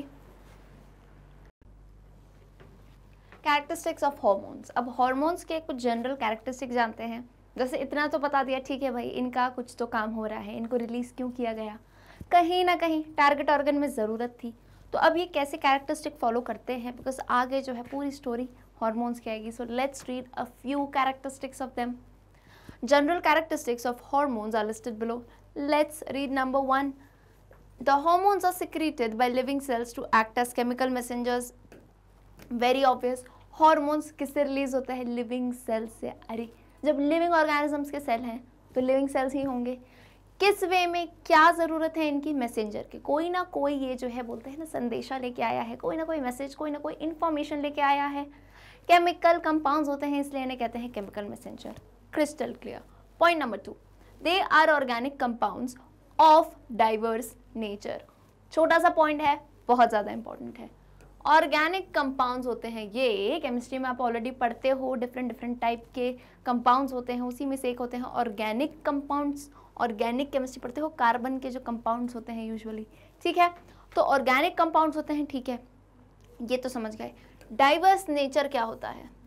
नेचर जैसे समझते हो आपके ही फ्रेंड सर्कल में 5-6 आप फ्रेंड्स हो, सबके नेचर कहीं ना कहीं अलग होते हैं ना। डाइवर्स नेचर, हाँ हो सकता है किसी का सेम हो, पर डाइवर्स मतलब क्या होता है? डिफरेंट। डाइवर्स मतलब डिफरेंट। तो यहाँ पे you must be thinking ma'am इनमें नेचर की क्या बात है? So over here when we talk about nature of hormones, यानी वो अलग अलग तरीके से एक्ट करते हैं। आप इसको 3-4 वे में ले सकते हो। नेचर एज एन कि उनका जो है वर्किंग इन्वायरमेंट अलग है, या फिर कुछ हार्मोन्स होंगे जो चीज़ें स्टिमुलेट करेंगे यानी बढ़ाएंगे, वही बताया था ना, हाइपर यानी किसी चीज़ को स्टिमुलेट करेंगे, बढ़ाएंगे, या फिर कुछ जो होंगे इनहेबिट करेंगे, है ना। कुछ जो हैं उल्टे चलेंगे, कुछ सीधे चलेंगे, कुछ सिक्रीशन को इंक्रीज करेंगे, कुछ सिक्रीशन को डिक्रीज करेंगे। इस वे से बोलते हैं ऑर्गेनिक कंपाउंड्स हैं जिनका नेचर डाइवर्स होगा। तभी तो इतने डिफरेंट टाइप के हार्मोन्स हम देखते हैं। कितने कितने नाम है भाई, अभी पीछे देखा था, वैसोप्रेसिन देखा था, ADH, और अलग अलग नाम के आपको हार्मोन्स दिखेंगे। टेस्टोस्टेरोन दिखेगा, एस्ट्रोजन दिखेगा, प्रोजेस्टेरोन। तो ये नाम अलग क्यों है? क्योंकि इनके काम भी तो अलग ही होंगे। Alright, so I hope second point is very clear. They are organic compounds of diverse nature. Number 3, they are secreted in small amounts by the cells of endocrine glands. क्या क्या पॉइंट इधर इंपॉर्टेंट है ना, उसको बेटा मैं box करती जाऊंगी, देखना क्या क्या पॉइंट इंपॉर्टेंट है। स्मॉल अमाउंट यहाँ कहना चाह रहे हैं, यहाँ पे तो ये समझ जाओ कि केमिकल मैसेंजर है। यहाँ पे आओ, मेन बात क्या की है, स्मॉल अमाउंट। यानी आप ये मत समझो कि हार्मोन्स जैसे हैं कि बहुत सारे अमाउंट में रिलीज हो रहे हैं, बहुत ज़्यादा। मतलब डिफरेंस समझाऊँ तो पानी का ग्लास पी सकते हैं हम। क्या बोल रही हूँ समझो, पूरी बात तो खत्म होने दो, पहले समझो। पानी का ग्लास पी सकते हो कि नहीं, है ना। पानी का ग्लास, अरे बोलो मैम पूरी बॉटल खत्म कर सकते हैं, ठीक है। अब आ जाओ, दवाई वाला सिरप होता है, सिरप, अरे सिरप पीते हो खांसी वगैरह के लिए, उसको पियो पूरी बॉटल। नहीं पीना नहीं है ना, ऐसे जाके बोलोगे परख मैम ने कह दिया बॉटल पी ली सिरप। मतलब कि जब डॉक्टर सिरप के लिए आपको बताता है कि कितना जो है आपको लेना है, तो कितने बोलेंगे? Mostly 1 spoon, 2 spoon, max two max 3 spoon, इससे ज़्यादा थोड़ी ना, स्पून फुल कहते हैं। ठीक समझ रहे हो कि नहीं? तो यहाँ भी वही बात है। यहाँ ऐसा नहीं है कि भाई बहुत सारे क्वांटिटी में हार्मोन रिलीज हो रहे हैं, स्मॉल अमाउंट। जैसे हम कहते हैं ना सिरप छोटे छोटे अमाउंट्स में देते हैं, वैसे ही ये जो है हार्मोन्स हम कैसे रिलीज होते हैं हमारी बॉडी में, सिक्रीट होते हैं छोटे छोटे अमाउंट्स में, नॉट बहुत सारे जैसा आप समझ रहे हो, है ना। जैसे पानी पी सकते हैं हम, इतना नहीं। हार्मोन्स की कहानी अलग है। ठीक, point number 3 is clear. Come to point number 4, they are poured directly into the blood and carried to different parts of the body. ये point should be clear, because ये हमने पढ़ा था एंडोक्राइन ग्लैंड में, उन्हीं से सिक्रीट होते हैं। तो कहाँ पे होंगे? डायरेक्टली इनटू ब्लड में, ब्लड स्ट्रीम में, बिना डक्ट के होते हैं, एंड वहीं से बॉडी के डिफरेंट पार्ट्स में ये किए जाते हैं कैरी। हर जगह जो है हम कोशिश कर रही हूँ कि आपको अभी से एंडोक्राइन ग्लैंड्स कौन से हैं देखते जाओ, क्योंकि जब एक्चुअल में पढ़ना होगा ना तो बोलते हैं ना एकदम छप जाएगी इमेज दिमाग में कि अच्छा यही होते हैं endocrine glands. Again and again मैं कोशिश कर रही हूँ, समझते जाओ। देखो थायराइड आ रहा है, पिट्यूटरी आ रहा है, हाइपोथैलेमस, अगेन अगेन रिकॉल करते जाओ एंडोक्राइन ग्लैंड्स कौन से होते हैं। 4 पॉइंट समझ आए, आगे और भी हैं देखो। अच्छा, इसमें भी ये जो मैंने बॉक्सेस बनाए थे ना, इट वॉज फॉर यू, कि आप अपने नोट्स के हिसाब से कैसे कौन से मेन पॉइंट को इंकलकेट कर सकते हो। Like chemical messengers you can take organic compounds होते हैं, स्मॉल अमाउंट्स में रिलीज होते हैं, डायरेक्टली ब्लड में होते हैं। नेक्स्ट पॉइंट पे आओ, they act on specific tissues or organs called target organs. Target organs का भी बहुत इंपॉर्टेंस है। ठीक, सिंपल वर्ड है बिकॉज टारगेट वर्ड का मतलब ही होता है ना किसी चीज़ को टारगेट करना, तो वैसे ही इसमें भी वही मतलब है, स्पेसिफिक टिश्यू पे एक्ट करते हैं। पीछे जो एग्जांपल लिया था हमने कौन सा, पैकेज की डिलीवरी का, कि जहाँ पे टारगेट ऑर्गन होगा वहीं पे डिलीवरी होगी, ठीक है। वहीं पे डिलीवरी कैसे, कि वो जो है वो खुद पहचान लेगा अपना पैकेज। डिफरेंस क्या था, एक्सोक्राइन में डक्ट के थ्रू खुद डिलीवर कर रहे थे, यहाँ पे हमें अपना पैकेज यानी हमें जो रिसेप्टर्स हैं उन्हें अपना हार्मोन खुद पहचान के ले लेना है, तो वही है ये कहानी। They act away from the site of production. Act away मतलब क्या, साइट ऑफ प्रोडक्शन यानी क्या, अगेन समझो। जिस ग्लैंड में, ध्यान से सुनना, जिस ग्लैंड में सिक्रीट हुआ है हार्मोन, ये ग्लैंड है। ग्लैंड का काम क्या है, अब जैसे मैं आपको बताती हूँ और एक एग्जांपल। कुछ लोग होते हैं टिफिन सेंटर्स होते हैं, है ना, इंडिया में तो बहुत चलता है, टिफिन सेंटर्स होते हैं, टिफिन बनाते हैं। अब मान लो उनके घर में ये टिफिन सेंटर है, टिफिन सेंटर पे बेटा टिफिन बना है, टिफिन सेंटर पे क्या बना है, टिफिन बना है। टिफिन में मान लो क्या है, दाल रोटी है और भिंडी की सब्जी है, ठीक है। ये बन गया, यहाँ पे सब बन चुका है, टिफिन सेंटर में बन गया, ये टिफिन है, गोल सा टिफिन है, कोई बात नहीं, ठीक है, ऐसे बॉक्स बना देती हूँ, चलो बात को समझो पहले, है ना। ये टिफिन है, अब ये टिफिन बताओ, ये जो टिफिन सेंटर वाला है उसका क्या करेगा, बैठ के खुद खाने लगेगा, उसने बनाया है ना किसी के लिए, समझ रहे हो कि नहीं। टिफिन सेंटर पे टिफिन बनता है तो क्या सारे टिफिन खुद थोड़ी ना खाते हैं, किसी के लिए बना रहे हैं, यानी क्या, उनका कोई कस्टमर होगा। कोई नॉर्मल लाइफ से चीज़ें रिलेट किया करो, ज़्यादा आसानी होती है ना, क्योंकि ये सब तो हम समझते ही हैं, तो इधर क्यों डर जाते हो। यहाँ पे बस नाम अलग आते हैं तो लोग घबरा जाते हैं, ग्लैंड है, हार्मोन है, कुछ भी नहीं है। नॉर्मल लाइफ में एक टिफिन सेंटर है, एक कस्टमर है। अब यहाँ पे कस्टमर की जगह बेटा मैं लिख दूँ टारगेट ऑर्गन, तो कोई प्रॉब्लम है क्या तुमको, देखो क्या दिक्कत है, ऐसे रिलेट कर लो। जैसा कस्टमर हुआ वैसा टारगेट ऑर्गन हुआ, जैसा टिफिन हुआ वैसा हार्मोन हुआ। और यहाँ पे टिफिन सेंटर कौन है, टिफिन सेंटर कौन है, ये हो गया ग्लैंड। 5 मिनट लो, इसको देखो आराम से, नहीं मैं 5 मिनट रुकूंगी नहीं, पर तुम जो है वीडियो पॉज करके देखो, आराम से देखो क्या कहानी समझ आई। टिफिन सेंटर है, वो ग्लैंड हो गया। ये जो हमारे बॉडी में ग्लैंड है, जो टिफिन बना है, टिफिन बना है, जो भी बनाना है बनाओ, मैंने तो सिंपल खाना बना दिया, तुम्हें जो बनाना है बनाओ, ठीक है। टिफिन, वो क्या हुआ, हार्मोन, वो क्या हुआ, हार्मोन, ये एन है भाई, ठीक है, हार्मोन। अब ये कहाँ तक पहुँचाना है, कस्टमर तक। कस्टमर कौन है, टारगेट ऑर्गन, ठीक है। तो अब 2 चीज़ें होती हैं इसमें, 2 चीज़ें होती हैं। एक तो जो है, 2 नहीं मैं एक वाली बताऊंगी, क्योंकि अपन किसकी बात कर रहे हैं, एंडोक्राइन ग्लैंड्स की, ठीक है। एंडोक्राइन ग्लैंड्स के हिसाब से बताती हूँ, फालतू फिर कंफ्यूज हो जाओगे, आ जाओ। एंडोक्राइन ग्लैंड्स की कहानी है, देखो। नाउ व्हाट हैपेंस इज, ये टिफिन वाले क्या करते हैं, अब सब लोग जो है ना, जितने कस्टमर्स होते हैं ये अपने टिफिन उन्हें दे देते हैं, जितने कस्टमर्स होते हैं वो उनको अपने टिफिन दे देते हैं, पर्टिकुलर टिफिन होते हैं ना सबके। अब आप इतने समझदार तो होगे ना, अपनी कोई चीज़ दे रहे हो तो वहाँ अपना नाम वाम लिखोगे, टिफिन में ऐसे ही दे दोगे, नेम वगैरह लिखते हैं ना, टिफिन ये मेरा नाम है जो भी है, ठीक है। टिफिन पे नाम वगैरह सब लिख के देते हैं लोग, तो contact number, if lost tell me, if lost contact, सब लिख देते हैं वहाँ पे। तो ये टिफिन में हमने नाम वाम बेटा सब लिख दिया है, ठीक है। व्हाट हैपन्स, अब टिफिन वाला आता है, टिफिन वाला आता है, उसके पास है बढ़िया, ये कौन सी सर्विसेज है मैं बता रही हूँ, इसी टाइप की सर्विस की बात कर रहे हैं हम। ये आते हैं, अब इनके पास हैं 20 टिफिन, ठीक है। फॉर एग्जाम्पल 20 टिफिन है, आपका टिफिन भी है इसमें। आपको क्या करना है, अरे आप खुद समझदार हो, अपना टिफिन दिया है, नाम वाम लिखा है, पहचान जाओगे कि नहीं अपना टिफिन। वो आएगा टिफिन देने, आपको बस उठाना है अपना टिफिन, आपको बस उठाना है अपना टिफिन। तो आप अपना टिफिन खुद उठा सकते हो कि नहीं, बिल्कुल देख लोगे। तो यहाँ पे वही कहानी चली है, ये जो मैंने आपको बात बताई ना, यहाँ पे कहानी क्या चली है, देखो। टिफिन सेंटर पे टिफिन बना, पर टिफिन वहीं थोड़ी ना खाएंगे, टिफिन वहीं थोड़ी ना खाएंगे, यानी ये जो साइट ऑफ प्रोडक्शन है उससे हमेशा दूर ही होता है, उससे ज़्यादातर जो है टारगेट ऑर्गन दूर।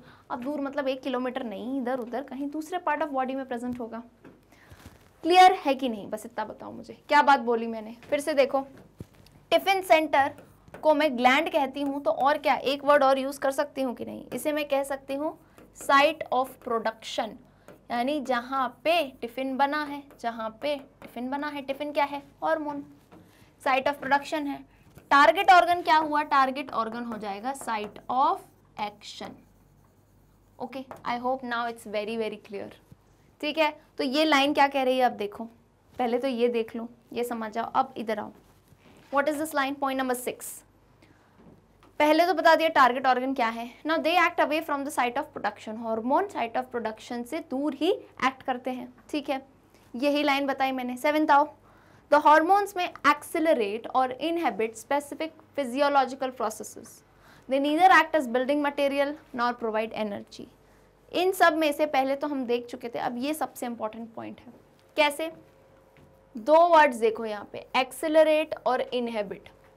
हॉर्मोन्स के काम मेनली होते हैं ये दो, देखना ये दो काम ये करते हैं। क्या मेनली? मैंने कहा क्या काम करते हैं, या तो ये एक्सेलरेट करेंगे, एक्सेलरेट बोल दो, 5-6 वर्ड आ सकते हैं इसमें, है ना, कंफ्यूज नहीं होना, स्टिमुलेट कह दो, ओके, या एक्सेलरेट ही मान लो उसको, इंक्रीज को, ठीक है, या फिर क्या कर सकते हैं, इनहेबिट, ओके, या स्टॉप या डिक्रीज।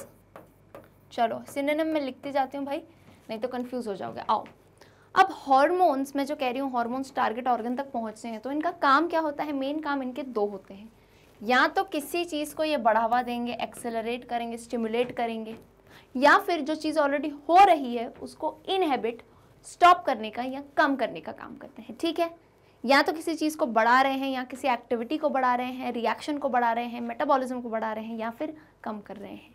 किस बेसिस पे बोलोगे मैम कम ज़्यादा कर रहे हैं, तो ये देख के करते हैं। इनका मेन टारगेट हमेशा बताया मैंने, मेन गोल क्या होता है, गुड तो नहीं कहते सकते, मतलब गुड अच्छा वर्ड नहीं है, good is not a good word, over है, profit is a good word, ठीक है। प्रॉफिट यानी कि बॉडी को जहाँ पे फ़ायदा हो वहाँ पे ये एक्ट करते हैं। लाइक फॉर इंस्टेंस कहीं पे ज़रूरत थी, कहीं पे किडनी का एग्जांपल ले लेते हैं, किडनी में ज़रूरत थी हमें कि पानी का शॉर्टेज है तो वाटर लेना है, तो क्या बढ़ा दिया इन्होंने, बेटा देखो ADH जो है बढ़ गया, समझ रहे हो कि नहीं, ADH पीछे ही बताया था, एंटी डायूरेटिक हार्मोन बढ़ गया कि नहीं।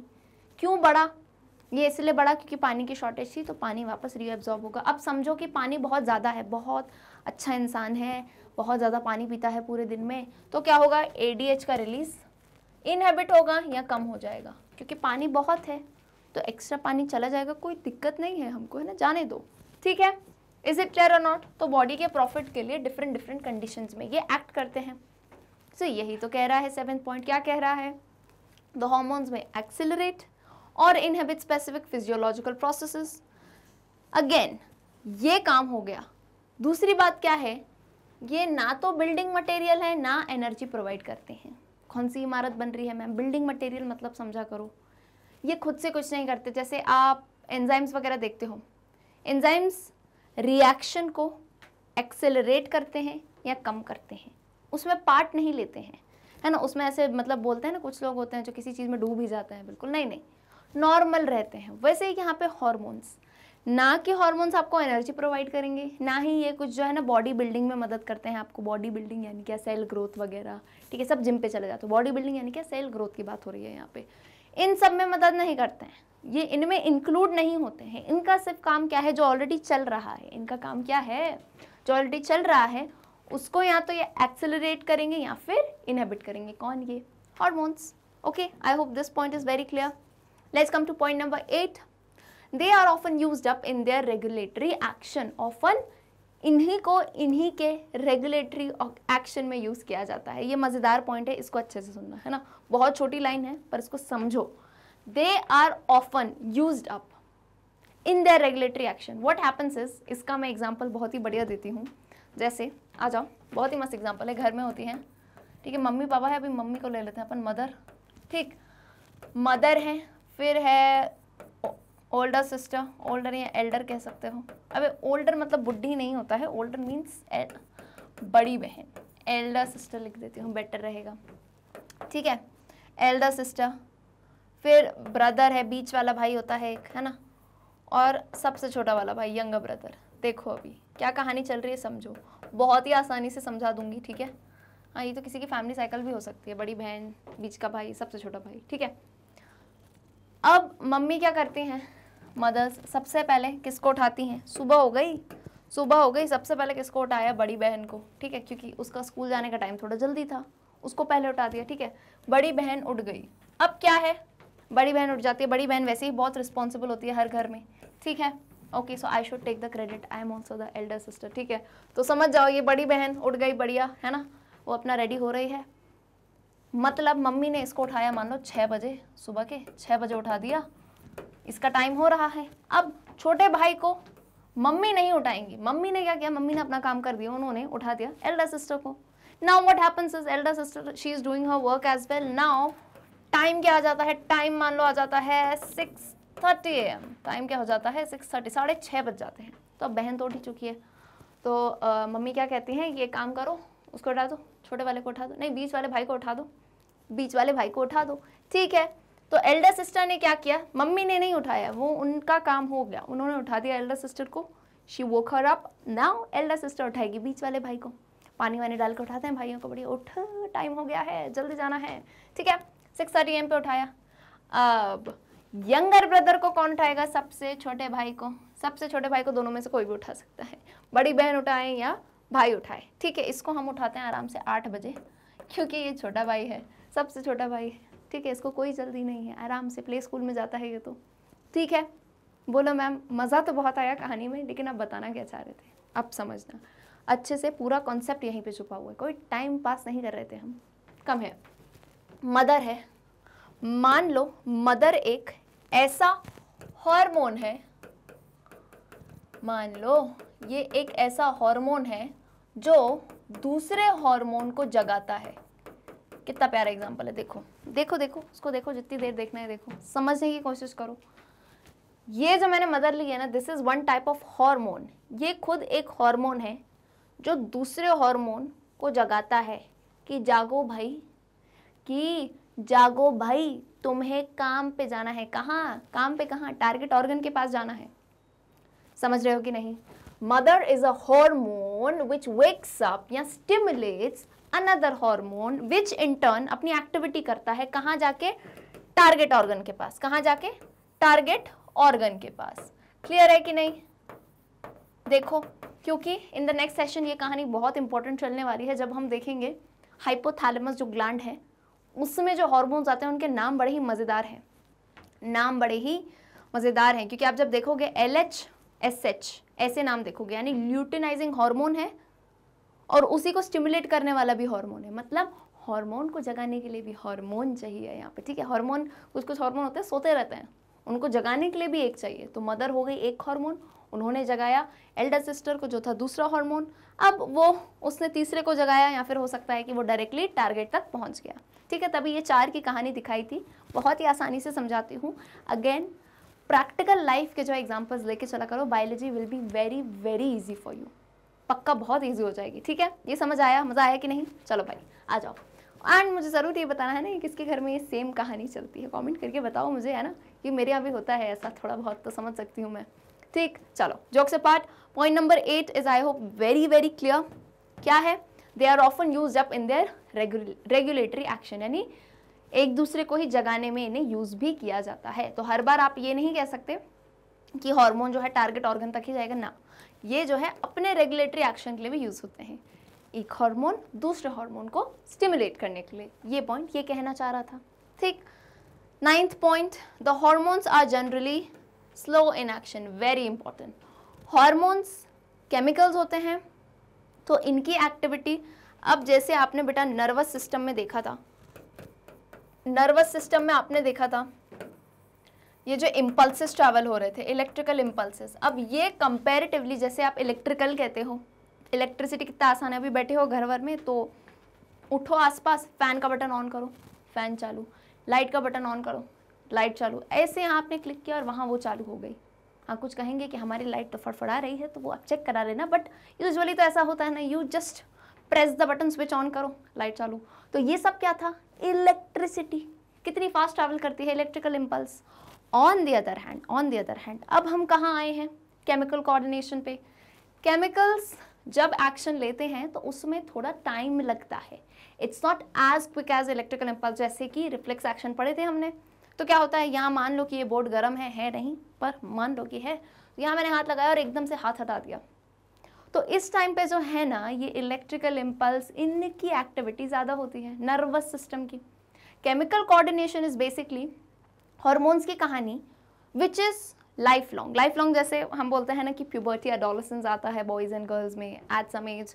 अब वो जब प्यूबर्टी आई तो बेटा बॉडी में जो चेंजेस हो गए वो हो गए ना, वो हो गए कि नहीं। जैसे कि जो मेल्स हैं उनमें कहते हैं कि वॉइस जो है बहुत ही हैवी हो जाती है, या फिर फीमेल्स में हम कह सकते हैं कि इनलार्जमेंट ऑफ ब्रेस्ट होते हैं। तो ये सब चीज़ें क्या है, हो गई एक बार तो हो गई, चलती रह रही है लाइफ लॉन्ग।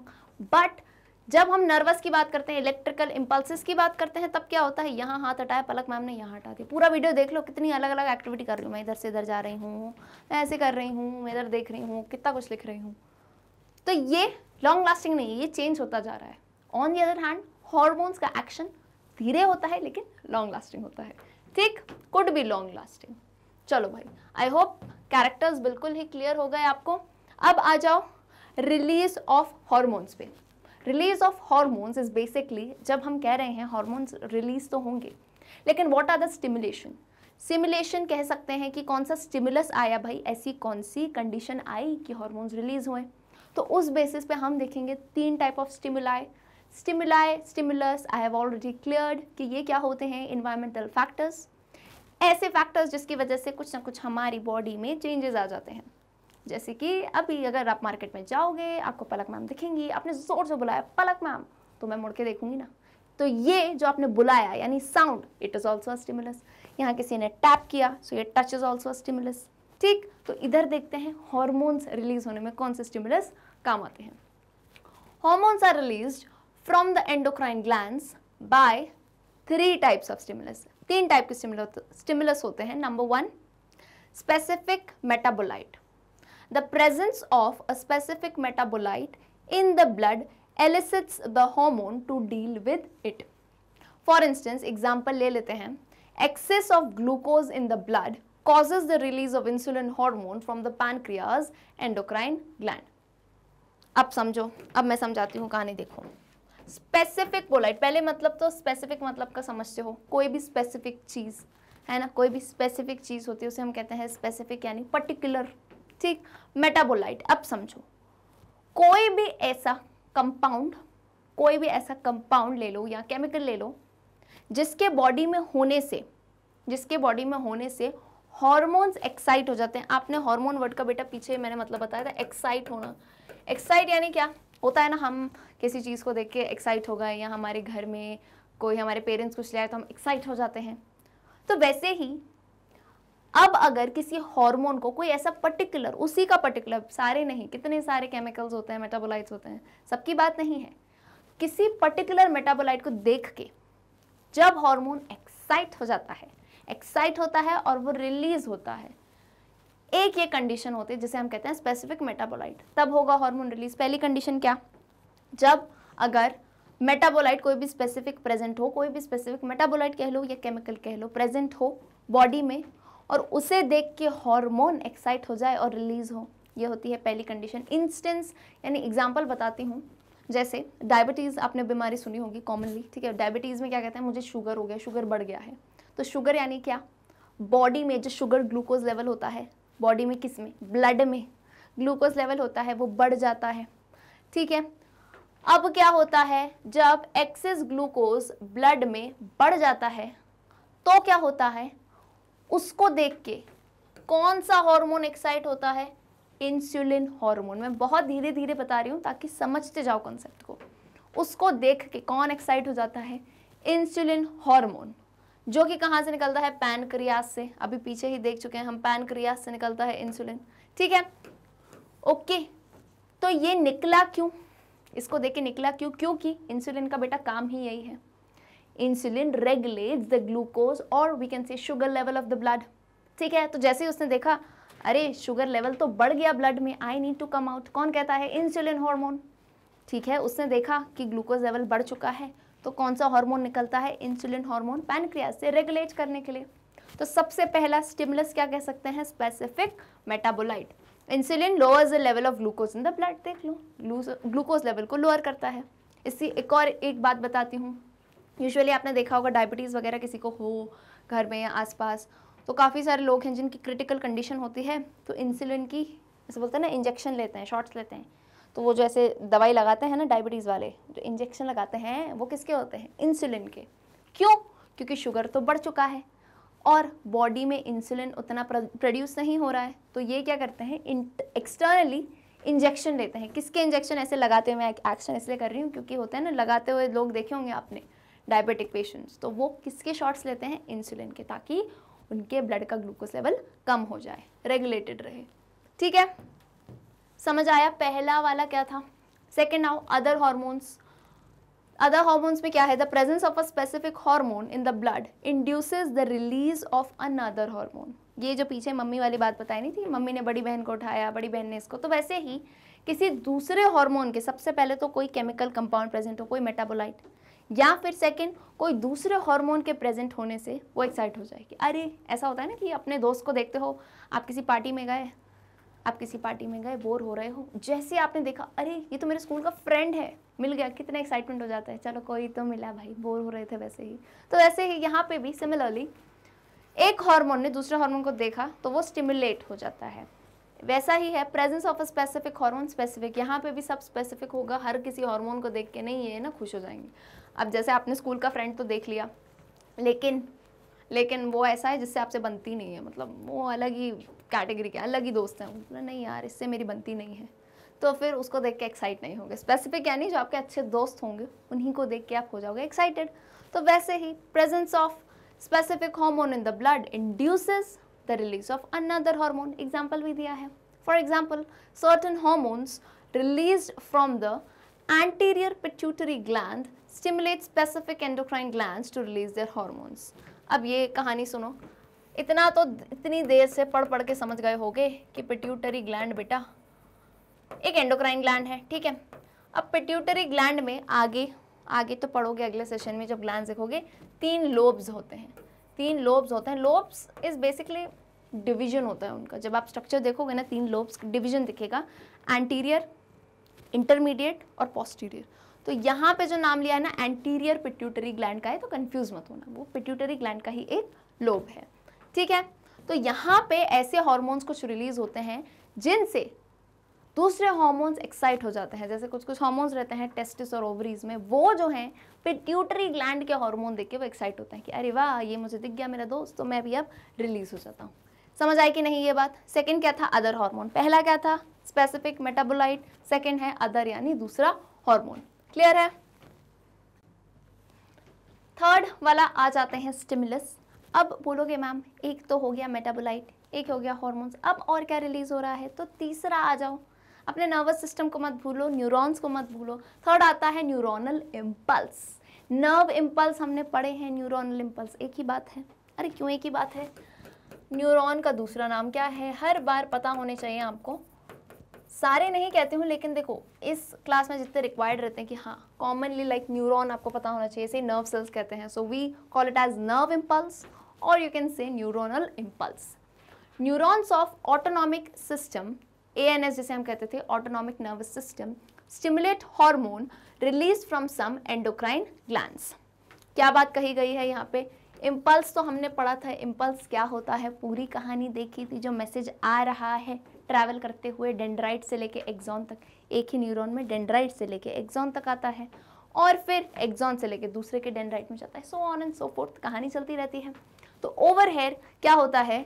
2 टाइप के सिस्टम, अगेन अब मुझे जो है आपको याद दिलाने पड़ेंगे, क्विकली से रिकॉल कर लेते हैं। जब हमने शुरुआत में ही देखा था कंट्रोल एंड कोऑर्डिनेशन, तब बता दिया था मैंने आपको नर्वस, कौन सा सिस्टम? Nervous system. उसमें भी थे बेटा 2 टाइप के सिस्टम। 2 टाइप के सिस्टम कौन से थे? नर्वस सिस्टम, याद करो जब हमने देखा था कंट्रोल एंड कोऑर्डिनेशन में, तो 2 टाइप के सिस्टम थे। यहाँ पे एक आता है CNS, सेंट्रल नर्वस सिस्टम, और ये आता है PNS, पेरिफेरल नर्वस सिस्टम। समझे कि नहीं? नर्वस सिस्टम में CNS और PNS शॉर्ट फॉर्म लिख रहे हैं क्योंकि अब तो पता है। सेंट्रल नर्वस सिस्टम में हमने देखा था, क्या क्या देखा था? मेनली ये 2 heroes, brain and spinal cord, जो कि थे हमारे हेड ऑफ द डिपार्टमेंट होता है ना, वैसे ही ये हेड थे। मेन कहानी इधर आओ किसकी है? PNS की है। PNS is peripheral nervous system, यानी ब्रेन और स्पाइनल कॉर्ड के अलावा जो नर्व्स की कहानी थी, जो नर्व्स की कहानी थी वो यहाँ आती है। उसमें भी दो टाइप थे, ANS autonomic nervous system and एक था वॉलेंटरी नर्वस सिस्टम। तो इसमें समझने का क्या था, इधर आओ, कहाँ पे आना है, पीछे नाम यही दिया है ANS का ऑटोनॉमिक या फिर ऑटोनॉमिक नर्वस सिस्टम कह लें, ऑटोनॉमिक सिस्टम। इसमें क्या होता है, इसमें वो वाली नर्व्स आती हैं जो इनवॉलेंट्री होती हैं। अच्छे से देखना, इन दो वर्ड्स का मतलब समझते हो, वॉलेंटरी एंड इनवॉलेंटरी। क्विकली से रिकॉल करते हैं। वॉलेंटरी यानी क्या, ये जो मैं अभी लिख रही हूँ बोर्ड पे, ये मैं अपनी मर्जी से लिख रही हूँ, ये मेरे कंट्रोल में है। ये जो मैंने फूल बनाया, ये मैंने अपनी मर्जी से बनाया, इसको मैंने रब कर दिया अपनी मर्जी से। तो विच मीन्स जितने एक्शंस मेरे विल के अंडर है, मेरे विल यानी मैं चाहती हूँ कि ये मैं करना चाह रही हूँ, मैं पढ़ाना चाह रही हूँ, ठीक है, तो ये सब क्या है, मेरे कंट्रोल में है, मेरी बॉडी के कंट्रोल में है। These are voluntary actions. अब वॉलंटरी है तो इनवॉलंटरी, तो समझदार हो, समझ गए होगे, वो एक्शंस जो बेटा हमारे विल में नहीं है, नॉट अंडर विल या नॉट अंडर कंट्रोल भी कह सकते हो। कंट्रोल समझ आता है कंट्रोल कहो, विल समझ आता है विल कहो। तो इनवॉलंटरी में जैसे क्या, ये जो खाना आपने अभी खा लिया होगा, अगर कुछ खाते हो मुंह से अंदर तो लेके गए, अब ये तो आप कंट्रोल नहीं कर सकते ना कि अंदर स्टमक में क्या जो है, अंदर स्टमक में कैसी ग्राइंडिंग चल रही है, क्या काम हो रहा है, फूड का मैस्टिकेशन कैसे हो रहा है, नहीं, वो इनवॉलंटरी है। और ले लो हार्ट बीट, हार्ट रेट जो है आप कंट्रोल नहीं कर सकते। क्लियर है कि नहीं? तो ये सब एक्शन होते हैं इनवॉलंटरी। कहना ये चाहती हूँ कि ANS में, ऑटोनॉमिक में, जितने भी इनवॉलंटरी एक्शंस में नर्व्स इंक्लूड होते हैं वो इस सिस्टम में आते हैं। तो अब अगर ये याद हो गया हो, अगर ये याद हो गया हो तो यहाँ आ जाओ ना, जो ऑटोनॉमिक सिस्टम के न्यूरॉन्स होते हैं ना, ये भी क्या करते हैं, हॉर्मोन्स को स्टिमुलेट करते हैं, हॉर्मोन्स के रिलीज को स्टिमुलेट करते हैं ये। अब बिकॉज ये हमारे अंडर तो होगा नहीं बेटा, ऐसा थोड़ी ना है कि मैं सोच रही हूँ आज जो है शाम में, मतलब शाम में 5 बजे मुझे हार्मोन रिलीज करना है, कोई ऐसा तो नहीं है, मेरे विल के अंदर नहीं है, तो ये ANS में आता है। Is it clear? For instance एक एग्जांपल ले लो, एड्रेनलिन और एपिनेफ्राइन जिसे कहते हैं, and नॉरएड्रेनलिन hormones are released from the adrenal medulla on the arrival of nerve impulse during anxiety, stress and danger। समझो, जब भी हमें एंजाइटी, स्ट्रेस या डेंजर जैसा लगता है, अरे मान लो सामने जो है मस्त गए हैं हम, जो है फॉरेस्ट में घूमने गए हैं, जंगल सफारीज वगैरह होती है ना, जंगल सफारी करने जाते हैं, बढ़िया ओपन जीप में जा रहे हैं, मज़ा तो आता है, लेकिन कभी कभार क्या हुआ, शेर आ गया सामने, और बेटा आज शेर मूड में नहीं है। वैसे तो उसको कोई दिक्कत नहीं है, आज जिस दिन आप गए हो ना उस दिन वो मूड में नहीं है, और वो जो है आपकी जीप के पास अप्रोच कर रहा है और बहुत ही ज़्यादा गुस्से में अप्रोच कर रहा है, बहुत ही फास्ट। तब आपको क्या लगेगा, ये तीनों ही लगने लगेगा, डेंजर, डर तो लगेगा ही, स्ट्रेस होगा, एंजाइटी होगी। तो ये सब जो एक्टिविटी हुई है ना, इससे क्या जनरेट हुआ है, नर्व इम्पल्स जनरेट हुआ है। क्या जनरेट हुआ है, नर्व इम्पल्स जनरेट हुआ है। और ये किसके पास गया, ये गया एड्रिनल मेड्यूला के पास, ये गया एड्रिनल मेड्यूला के पास, ये भी एक टाइप का एंडोक्राइन ग्लैंड है। ये जैसे ही इम्पल्स गया तो इसने एक्साइट कर दिया यहाँ पे ग्लैंड को, और कौन रिलीज हुए, हार्मोन रिलीज हुए, एड्रेनलिन एंड नॉरएड्रेनलिन। ठीक है, समझ गए कि नहीं, एड्रेनलिन एंड नॉरएड्रेनलिन। अच्छा छोड़ो, ये भी छोड़ो, क्लास में बैठे हो, ठीक है, क्लास में बैठे हो, मैम ने एक क्वेश्चन पूछा, ठीक, अभी तो बहुत मज़ेदार है, बिकॉज अभी तो मैं किसी एक को उठा के नहीं पूछ सकती क्वेश्चन। अब जैसे स्कूल में क्लास में बैठते हो तो मैम, बहुत सारे बच्चे बैठे हैं, 30-40 बच्चे हो क्लास में, मैम ने पर्टिकुलरली आपको उठाया और बोला इसका आंसर बताओ, और उस वक्त जो घबराहट, एंजाइटी होती है, तब क्या रिलीज होता है, एड्रेनलिन। क्लियर है कि नहीं, समझ गए? तो यानी न्यूरोनल इम्पल्स, नर्व इम्पल्स से भी हॉर्मोन्स रिलीज होते हैं। तो अभी हमने क्या देखे, 3 टाइप के स्टिमुलस देख लिए, 3 एनवायरमेंटल फैक्टर, इन्वायरमेंटल या इंटरनल फैक्टर भी कह सकते हैं। पहला क्या, स्पेसिफिक मेटाबोलाइट, ऐसा कोई केमिकल जिससे रिलीज हो हार्मोन। सेकेंड, अदर हार्मोन, दूसरे ही हार्मोन से एक तीसरा हार्मोन रिलीज होता है, ठीक। And third, last but not the least, क्या है, न्यूरोनल इम्पल्स, नर्व इम्पल्स से भी हार्मोन रिलीज होता है। ठीक है, चलो भाई अब आ जाओ, एक बहुत ही इंपॉर्टेंट डिफरेंस है जिसमें स्टूडेंट्स को डाउट रहता है, तो वो मैं कवर करती चलती हूँ। Difference between hormone and enzyme. Enzyme क्या होता है, हार्मोन क्या होता है, बिकॉज कभी कभार वर्ड्स इतना ऐसे यूज़ कर लेते हैं अपन कि अब मैं एंडोक्राइन ग्लैंड की बात कर रही हूँ तो मैं हार्मोन कह रही हूँ, मैं एक्सोक्राइन की बात कर रही हूँ तो एंजाइम कह रही हूँ, तो आपको लगेगा ना मैम फ़र्क क्या है, आ जाओ डिफरेंस दिखाते हैं, हार्मोन एंड एंजाइम। तो let's begin with hormone. These are low molecular weight substances and over here enzyme are high molecular weight substances. Molecular weight पढ़ते हो केमिस्ट्री में, तो ये बहुत ही सिंपल सा पॉइंट है, इसको आप लाइटली भी ले सकते हो। मेन कहानी पे आओ, हार्मोन में और may not be protein, important point है, वही मैं आपको बताती हूँ अच्छे से। मे और मे नॉट बी यानी ये प्रोटीन के सब्सटेंसेस हो भी सकते हैं, नहीं भी हो सकते हैं, लेकिन एंजाइम्स आर ऑलवेज प्रोटीन्स। मे और मे बी एंड ऑलवेज में मतलब समझते हो ना डिफरेंस, कि कभी कभार हो जाएगा या हमेशा होता है। सो कभी कभार वाला स्टेट कहाँ पे है, हार्मोन्स में, but in enzyme they are always proteins, हमेशा प्रोटीन के मॉलिक्यूल्स होते हैं। Crystal clear. अब आ जाओ point number 3, they stimulate either the enzyme for action or a gene for the synthesis of an enzyme, and over here they speed up the chemical reaction।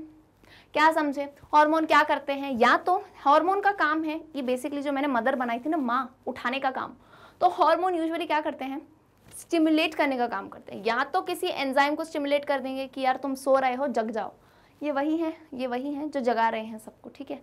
घर में होते हैं मम्मी और सबसे ज़्यादा आई थिंक पापा जगाते हैं ना, दोनों ही। वैसे कहीं कहीं डिफरेंस होता है, कहीं पे पापा बहुत ही लीनियंट होते हैं, सोने देते हैं, और कहीं पे मम्मी। तो किसी का भी नाम ले लो, समझ जाओ, है ना, कि हमारे पेरेंट्स में से कोई है, या तो एंजाइम को जगा रहा है कि अरे भाई उठ, तेरा टाइम आया है एक्शन करने का, या फिर किसी जीन को करते हैं एंजाइम के सिंथेसिस के लिए, किसी जीन को जगाते हैं कि उठो तुम्हें एंजाइम बनाना है, ऐसे।